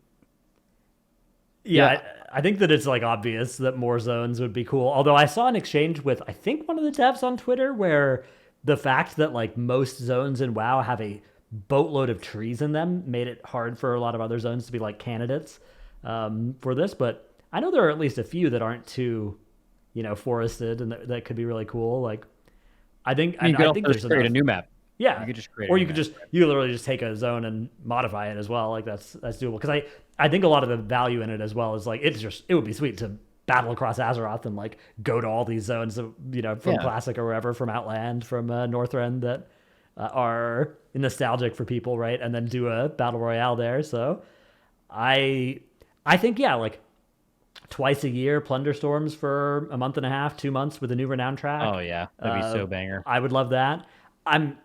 I think that it being around full time could potentially work as well, but that I'm less confident in. Like I'm a little bit Same. worried that the burnout would maybe lead Huge to burnout. Well, not just that. You need yeah. you need to have players playing this. Well, that's Yeah. the It doesn't exactly. work. You need to have players, and that's the bit behind the whole like it being a more accessible, easy to jump in 10-minute game thing. Unless you're going to do the 20-minute battle royale game thing, which is what you would do for the standalone, or if they were to keep this mode around. If you're doing that, you just bring it back with new ideas, right? Like it would kind of suck to not be able to queue Plunderstorm, but also it's going to mean like everyone's actually logging in and doing it when it is out, and that makes it so much better too. So I think that's where I'm landing. I saw some people saying that this is them testing for a mobile game, which I like. I don't really I saw it more than a few times. I thought I'd bring it up. That just sounds like nonsense to me. Especially because like if they were actually trying to do that, this would not be part of your WoW sub. They would be having it be free to play and try to get it in as hands of as many people as possible. The decisions they're making don't line up with the decision to do that at all. I think it's just a retail thing. I think they're just like most other things with Dragonflight. They are trying to give you more content throughout the year to make that $15 a month sub feel more valuable. And the sub numbers that they just posted at this GDC or whatever, we talked about it earlier, those suggest that that has worked. That is helping the churn of subscribers. So I think they'll continue to do something like this. I think the reception they're getting is definite. Like, what do you think Blizzard thinks about like how much people are liking this? They're probably smart enough to know at this point it's like people will vote with their time regardless of what they say, and there has to be just so many people playing this, right? I mean, everyone I know is playing it all day, every day. So I wonder what it looks like from them, because there definitely is some very, very aggressive negative feedback of like, I don't want to fight someone ever, you know? Yeah, it's real bad. Especially what Dratnos said, like bring back a new renown track. Dratnos, I think you just pissed off a bunch of people with that. I'm sure I did. Yeah. Yeah, they were like, "Oh fuck, not again, man." I can't- Imagine the I- ever of these guys having to farm it out again. Blizzard is Holy forcing me to shit. grind again, man. I gotta Yeah. Yeah. I mean, But I think we'll see the real feedback in like a week or two, or maybe even more, when people like actually have farmed out the renown. Because I do feel like there are a lot of players who are only playing to renown 40, and then it's like, how many players are playing afterwards? That's the important part, and how many people are continuing to play. yeah, I do think that that is a big question, and also like you said, you know, if you bring it back without rewards, would people be interested? But if you bring it back with rewards, would all the people who hated the rewards the first time be much more mad the second time? Yeah, that's a hard one to solve. I mean, if anything, though, I'm definitely open to Blizz. I wonder what this. So part of what this was, regardless of its success or not, was Blizzard's first attempt to never tell us anything about what's happening and just releasing it on the day and never saying it. And I wonder how much of that could be applied to a WoW patch. Oh, actually, Yeah. you know what? You know what actually was really annoying? The fact that they announced this during In the maintenance. Yep. What yep, the hell, yep, man? Like, yeah, yep. they just let people's expectation be completely ruined, and they got to be completely sour before they even tried it. Well, true. It's tough because like the maintenance is when they push the updates to the servers, right, or whatever. So all the data miners were able to start seeing it. Oh, true. Yeah, Wowhead. Goddamn Wowhead. Yeah. Well, I Wowhead hate you guys. didn't break any just news kidding. on Plunderstorm. Like Blizzard asked them not to, and they agreed not MMO to. champion did. MMO Champion did, and WoW had said if somebody else breaks it, we'll of course cover it, right? Because like you're not just gonna let all the competition talk about it and not. So like WoW did have Plunderstorm stuff up before the servers came up as a result, but like either way, you know, even if MMO Champion didn't exist, you know, there are individual creators as well that data mine. And yeah. there are people within your guild and within a couple other top guilds that also data mine, right? That and if it became common practice to have massive stuff that was data mineable at 7 a.m. on Tuesday and not actually playable until 3 p.m. on Tuesday, a lot more people would become Is data there any miners way as well. to do maintenance without pushing that update? I feel like I think it's possible, yeah. Could you If just they have the wanted update to. be downloadable when it's time to game? I mean, other games do that. I mean, maybe. I think they can encrypt it as well. It's just like it's an effort step that I guess but if they want to do this, they should start doing that. I guess. Yeah. completely agree with Dorky though. By the way, why go through the trouble of like easing this and not announcing it for 3 months just to give the community 8 hours to absolutely fucking hate this thing before they even see it? You know, like that just seemed like it didn't really add up. But I mean, I guess they didn't really have a choice. It would be. I think the reception would have been way different if they were like, hey, there's this new Battle Royale mode. And instead of having 8 hours to stew on it, people just immediately got into the game and saw it was incredible. I think it would have nuked almost all of that. Right. Yeah. So it would have made a lot of sense. But yeah, man, the world that we could live in where you are logging on to a WoW expansion or a WoW patch and you are learning the names of these raid bosses as you do them. You learn what dungeons are in the dungeon pool when you get your first keystone. It would just be, keep in mind, by the way, multiple people in this call would lose a extremely large amount of money. Like I'm talking like my channel specifically does really well in alpha and beta. It's the best that it is all 2 years.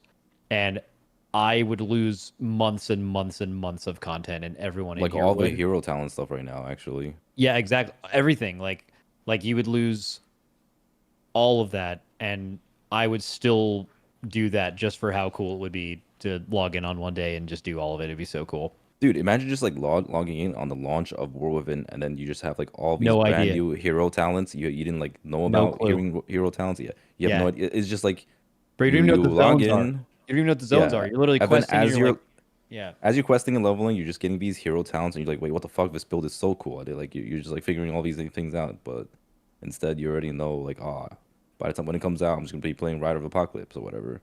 And normally I'd be thinking, you know, like, well, the game's going to be bad then. But then Plunderstorm is like so, regardless of how you feel about battle royales or if PvP of any sort, this isn't really WoW PvP, but if of any sort you don't like PvPing, this is so incredibly well made. It is so well made. Like, I cannot believe how well made it is. That gives me hope that they could actually do it without testing. And obviously, like to us, stuff that matters is raid bosses. But if you look at the history of untested raid bosses or raid bosses that were only tested internally, they're not all perfect, right? You've got Razageth, Fireack, Sarkareth, Jailer, Lords of Dread, Rygalon.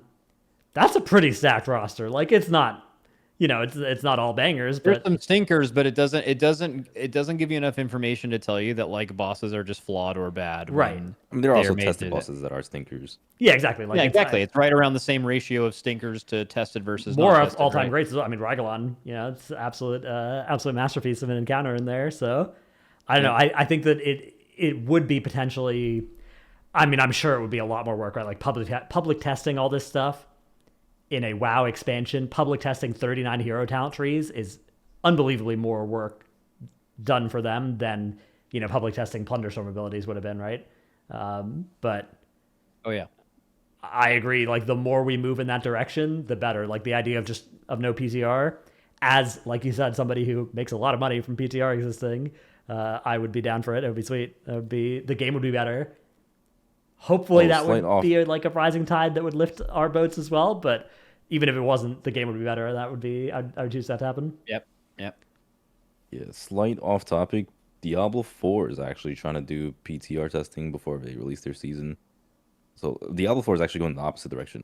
We're trying to make sure they get extra testing and feedback. Yeah, the problem is that game is on the brink of death. Yeah. Like real death. They need that testing. Yeah, they like people joke about retail being dead, and clearly you can see from the sub numbers that that's pretty much never been true.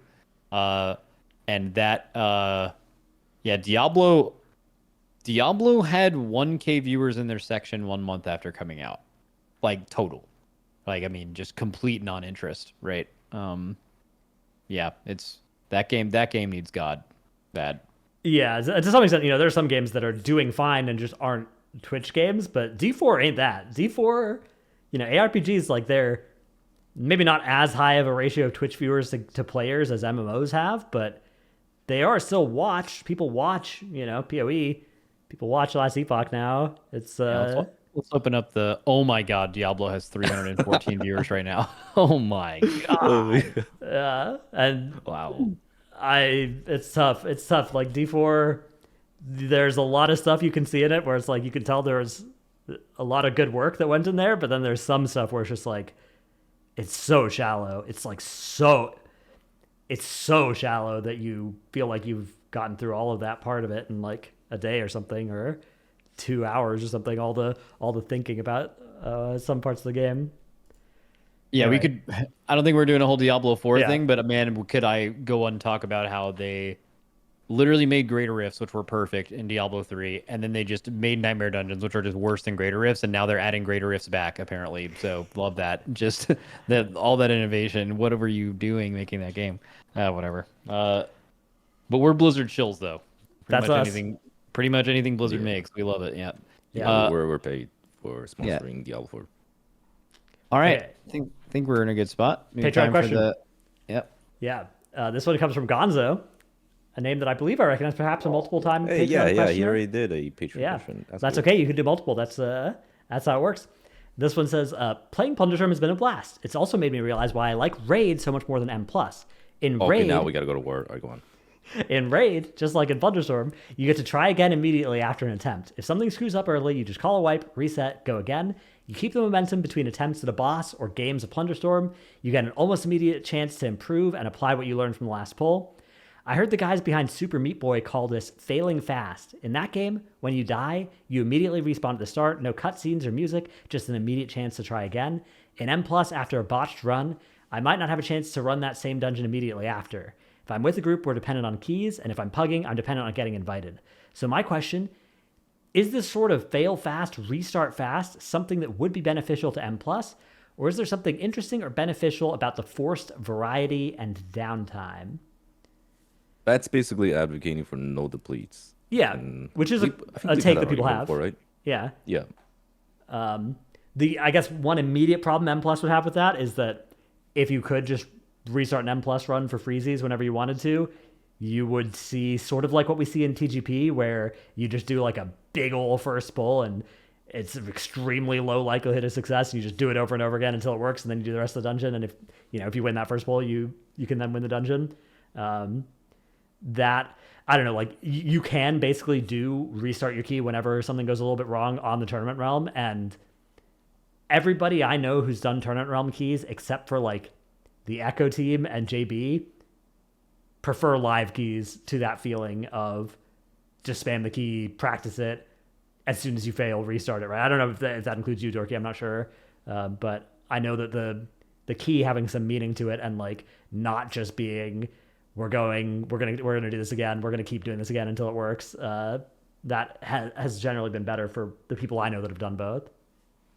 Yeah, so your approach to M+ would change drastically if there were no depletes.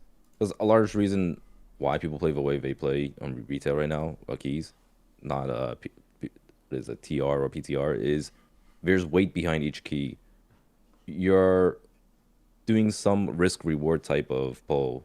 Like there's got to be some safety involved, but when there's no depletion, there's zero safety. It's just go in, go as big as you can, and try as much as you can. And just try to do balls to the wall stuff, crazy stuff that you see on TGP. Which I mean, it's actually fun for a lot of players, right? Like there are definitely players who do enjoy this type of format. I know Goop being one of them. He heavily prefers this type of gameplay where it's almost like raid progression. You pull the boss, you wipe, you go again, and you just keep doing it until you like min-max everything, right? Like you know your exact globals, you know what you gotta do in each pull. And it is fun in a sense, but it does sort of devolve the more and more and more you play it. And I can kind of see burnout happening much earlier in the season.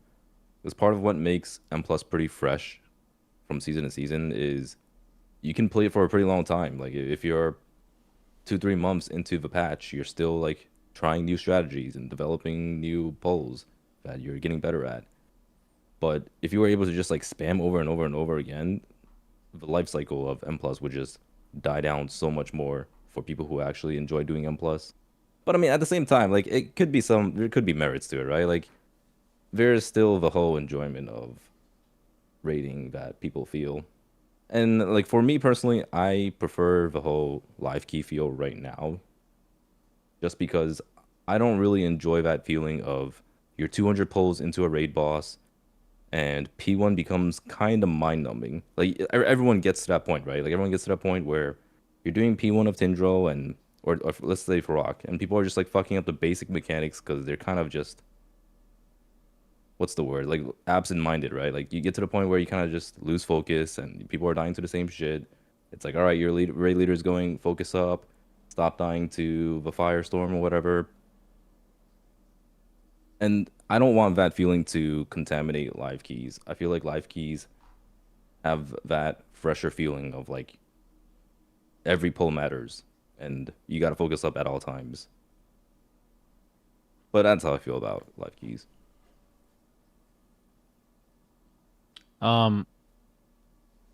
Yeah, I've always wondered this because Mythic Plus has like I've heard people like defend homework keys, you know? It's like when you have to go back and do a key that you've already done maybe even 4 or 5 times to try to get a key you need, they're like, that's part of it and I like that. And that just seems like it's wasting your time a lot. Yeah. And somehow removing that would be good, but then like just like Dorky's saying, you're not doing it as much, and that's bad kind of. But I don't know. I don't know if I have too much of an opinion because I don't do a ton of Mythic Plus. I do think that changes that would reduce the ratio of homework to real keys that you have to do would be good. Making it no homework required, I think, would be bad for the reasons of like turning it into the TR keys that I don't think people would actually enjoy. But right now, maybe you're doing maybe 2 homework keys or 3 homework keys for every progress key or something like that. I actually don't know what the ratio feels like, but if you reduce that to like 1-to-1 or something like that, I think that would be better. There are ways you could do that as well, right? Like more favorable key rerolling and or like multiple attempt keystones, those sorts of takes that people have had, those ideas. So I am in favor of moving it a little bit in that direction. I just am not in favor of bringing it all the way to fully, free keys. I will say also in talked about Plunderstorm both now, right? Yeah. In that one episode about Plus. Yeah, we did. We there were some ideas in that one. It is also in Plunderstorm.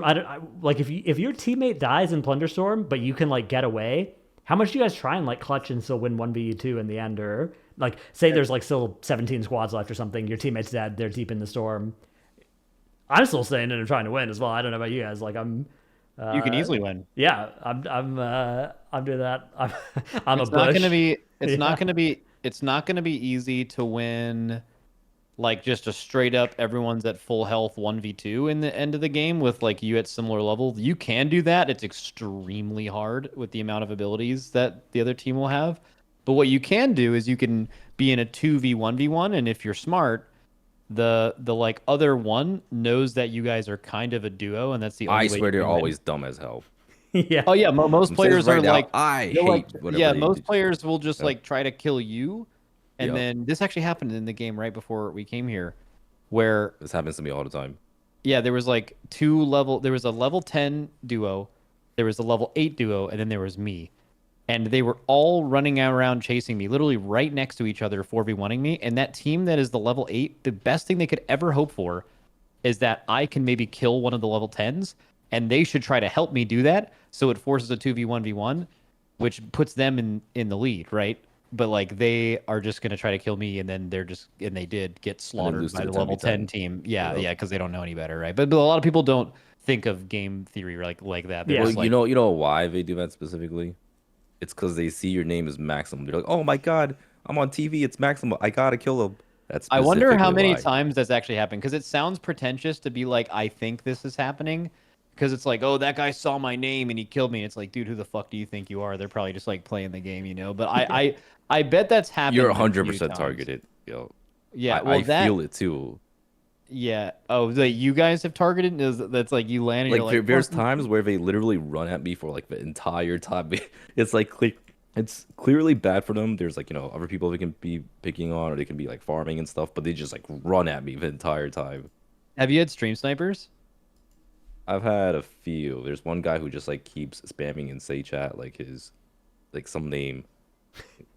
It was really annoying, but I don't know if they're like I've only stream had a snipers per few, se, yeah. but they're like people who know me Dude. Oh and yeah, try to no, fuck with me. I had a couple that were like super blatant, and a couple others where I was like a little confused because I took my boat like around the circle on the outside, and I was like just about like, okay, I can come in here, and the team was just sitting there looking into the gas waiting for me, and there's literally no way you could have known that I was there, right? And then another one where I like juked this team with stealth. I like blinked, and then I used the little stealth smoke bomb thing, and then I was like sitting in a spot waiting for a heal, and they were all running around looking, and then like you could see my stream catch up, and they both just like angled their characters directly at like where I was hiding and beeline towards it. And I'm just like, dude, just like this is on camera, like you can see this.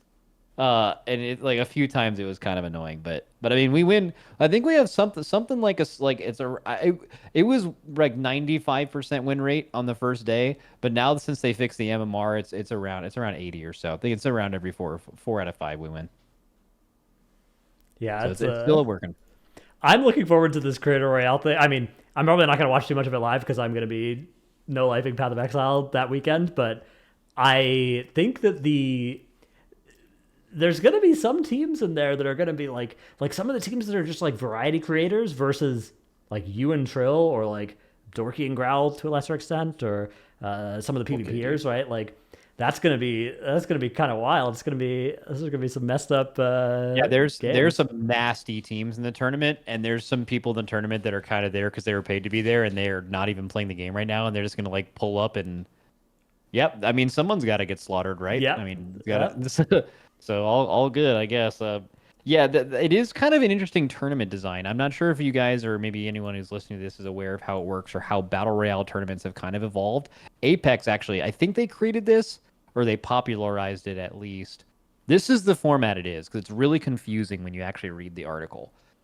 There's a point system for the first like couple match, or just every match. There's a point system, and you get like 20 for getting first, and you get 1 for coming in 20th of all the teams or 30th, whatever. And then after a certain amount of matches, let's say there's a random threshold. Let's say it's 150 points. If you are past 150 points, you are now eligible to win the whole tournament. But to win the tournament, you have to win a game, right? Mm-hmm. So what happens is like eventually there will be one team that qualifies first. But then everyone knows that team can win. So they're going to make sure if anyone wins that game, it's definitely not them because then the tournament's over, right? And then it's like 4 or 5 teams. And then it's like and then there's like 6 or 7 or 8 teams qualified. And I think the way that this tournament works is after game number 8, the next person who wins. That's like the last game. So it is like a little random. Like it's not the most competitive format. Like the most competitive format would be just averaging your points out over the whole course of the day. And then like whoever has the most points wins. But that's not epic, right? You're watching someone maybe even die instantly on the last map, but it's like they win. You know, that's not cool. It's cool if they have to win a match to win. You have to clutch it out. It's competitive, right? But it is kind of random. Like if you look at the teams that are in the tournament, there's like 4 or 5 teams that are like really, really good. And I've been watching a few of them on stream, and like just like Trill and I, they're winning every game they're going to, right? Those teams, you could be the best team all day, and then it's one of every 5 teams, and maybe 3 people land on your spot. You land on the east side of the map. You didn't get a lot of experience. You're under-leveled at endgame, and then even though you were the best team all day, you didn't win that specific game. GG, you lose, right? So I don't know who's going to win. It could, because of the format, it could really be a lot of people. I mean, if it goes to like the 8th in the game, I think it is literally whoever wins that game. Like anyone could win. Like, are you likely to win if you have 2 people that haven't been playing a lot? Like, most likely not, right? But yeah, it's gonna be exciting, I think. Yeah, that format is really. It is actually such a good trade-off of like, you know, maybe there's a little bit less like, oh, the best team's gonna win a little bit less, but like the best team winning a little bit less isn't actually a bad thing. Like that is. It can be good. Fine, yeah, as long as it's not egregious, right? Like. And it makes it much more watchable. This format, TFT uses this format as well, team fight tactics. Oh, interesting. It's really good for that game too. It's a very similar, you know, situation where you want to win the game that makes you win the tournament. Like you don't want somebody coming in a good 4th place, a solid 4th place finish, and then having the most points or whatever. So I think it's really really smart of them to use this format for this. Are you guys practicing a lot, Dorky? You guys feeling good? I'm kind of just playing whatever. Yeah, We're not like it. super invested. How much in money it, but can we even win? I don't Is it- actually know. It's like 50K. Was it 50K total or? I heard I think somebody say there was like 5K just for playing that everybody got. I don't know if that's accurate. The numbers vary. Okay. It's like yeah. each person has a different appearance fee or something. Yeah, like for me specifically, they reached out to me and they were like, "Hey, do you want to do this thing?" And I'm like, "Cool, tell me more about it." And then I can tell you if I can do the thing. And they're like, "Well, here's going to be the thing." And I was like, "Okay, hell yeah!" And then here's your rate. And they offered me a rate, right? Just like you would do any kind of sponsored thing. And then on top of that, they were like, "Hey, would you like to suggest a partner?" And then we can send them an offer too. And then I picked Trill, and they sent him an offer. And then I think Dorky, you did the same thing with Growl, right? But then a lot of creators were not given the option to pick their partner. They were kind of just assigned with someone. So I'm not entirely sure how it all worked out. But yeah, I mean, people, I don't know what the lowest or highest number is, but it sounds like a lot of people got around 5K. Yeah. And then there's All I the know is that prize the pool prize pool is itself is higher than 50K. MDI. Yeah. Yeah, the prize pool's Well, 50K. Fucked up. that's not true. MDI prize pool is like 200 and something K per season, right?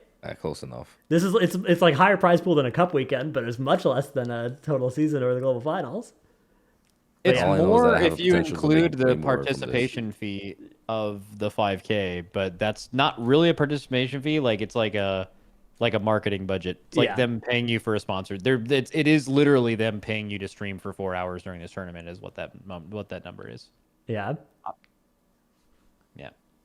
It's cool. I hope you guys go first, second. That would be neat. That would be good. Yeah, if I'll you get guys first. get any Thanks. opportunities to do any sponsorships or any not sponsorships but any interviews as well afterwards, make sure you plug the podcast. We're trying to grow this thing. So true. Yeah, true. Shout if out to either you PoddyC. win and there's like an interview on the Warcraft channel or something like that, that's gotta remember. True. Gotta remember to plug the We're still PoddyC. calling ourselves PoddyC, by the way. We didn't talk about that, but I mean, yeah. we didn't talk about it since we talked about it last week, but then most of the comments were like, keep PoddyC. Yeah, I kind of am leaning towards keep it as well. Yeah, I'm kind of keeping it too. It sounds stupid. I like that. And then and we had some graphics made that look sick. I mean, people who are watching on YouTube are probably seeing it right now. True. That I kind of like. But also, I want to say it does feel bad. I will mention, and I think it should be shouted out because it was talked about on Twitter this week, and 66% of the people in this call right now were offered to be a part of this Plunderstorm thing. And That's a lot.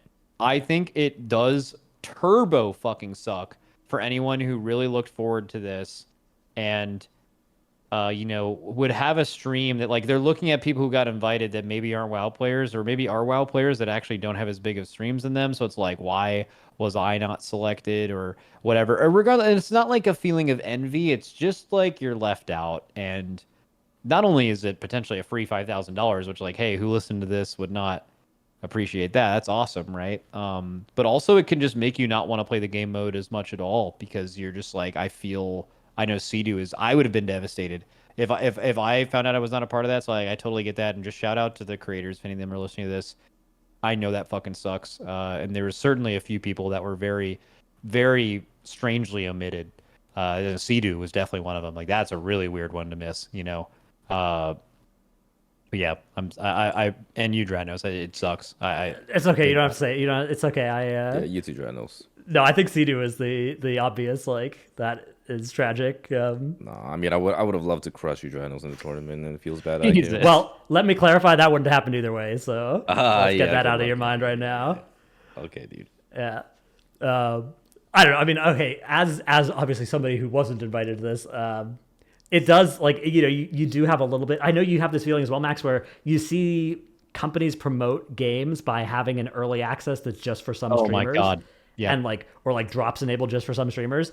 And if you are a streamer that's not on that list, or even if you're just a player who was excited about playing the game, I have had that feeling of like, well, I don't really want to play this anymore, right? Like now that the ship has left without me on it.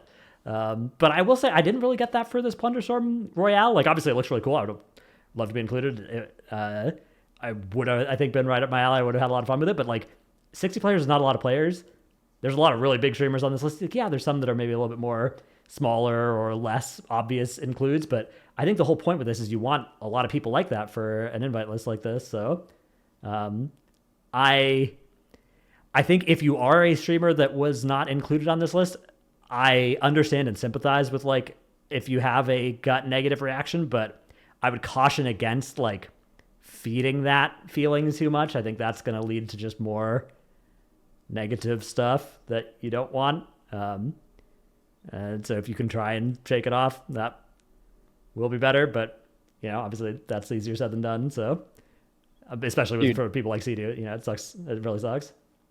Yeah, plus also maybe it wouldn't be that bad because they're gonna like flame us too. Like I had the community manager reach out to me and said, "Hey Max, I wanted to get your permission on this. Could we put this quote if you die early up on the broadcast during the tournament?" And it's a quote of me tweeting saying that I have thousands of hours in BR games. So they're like, and one of the games in the tournament, I am bound to like just have too many people land there and then we just end up dying or something. And then they're just going to be like, well, hell, guess those thousands of hours of BR games didn't help you there, buddy. Which like might tilt the shit out of me, but who knows?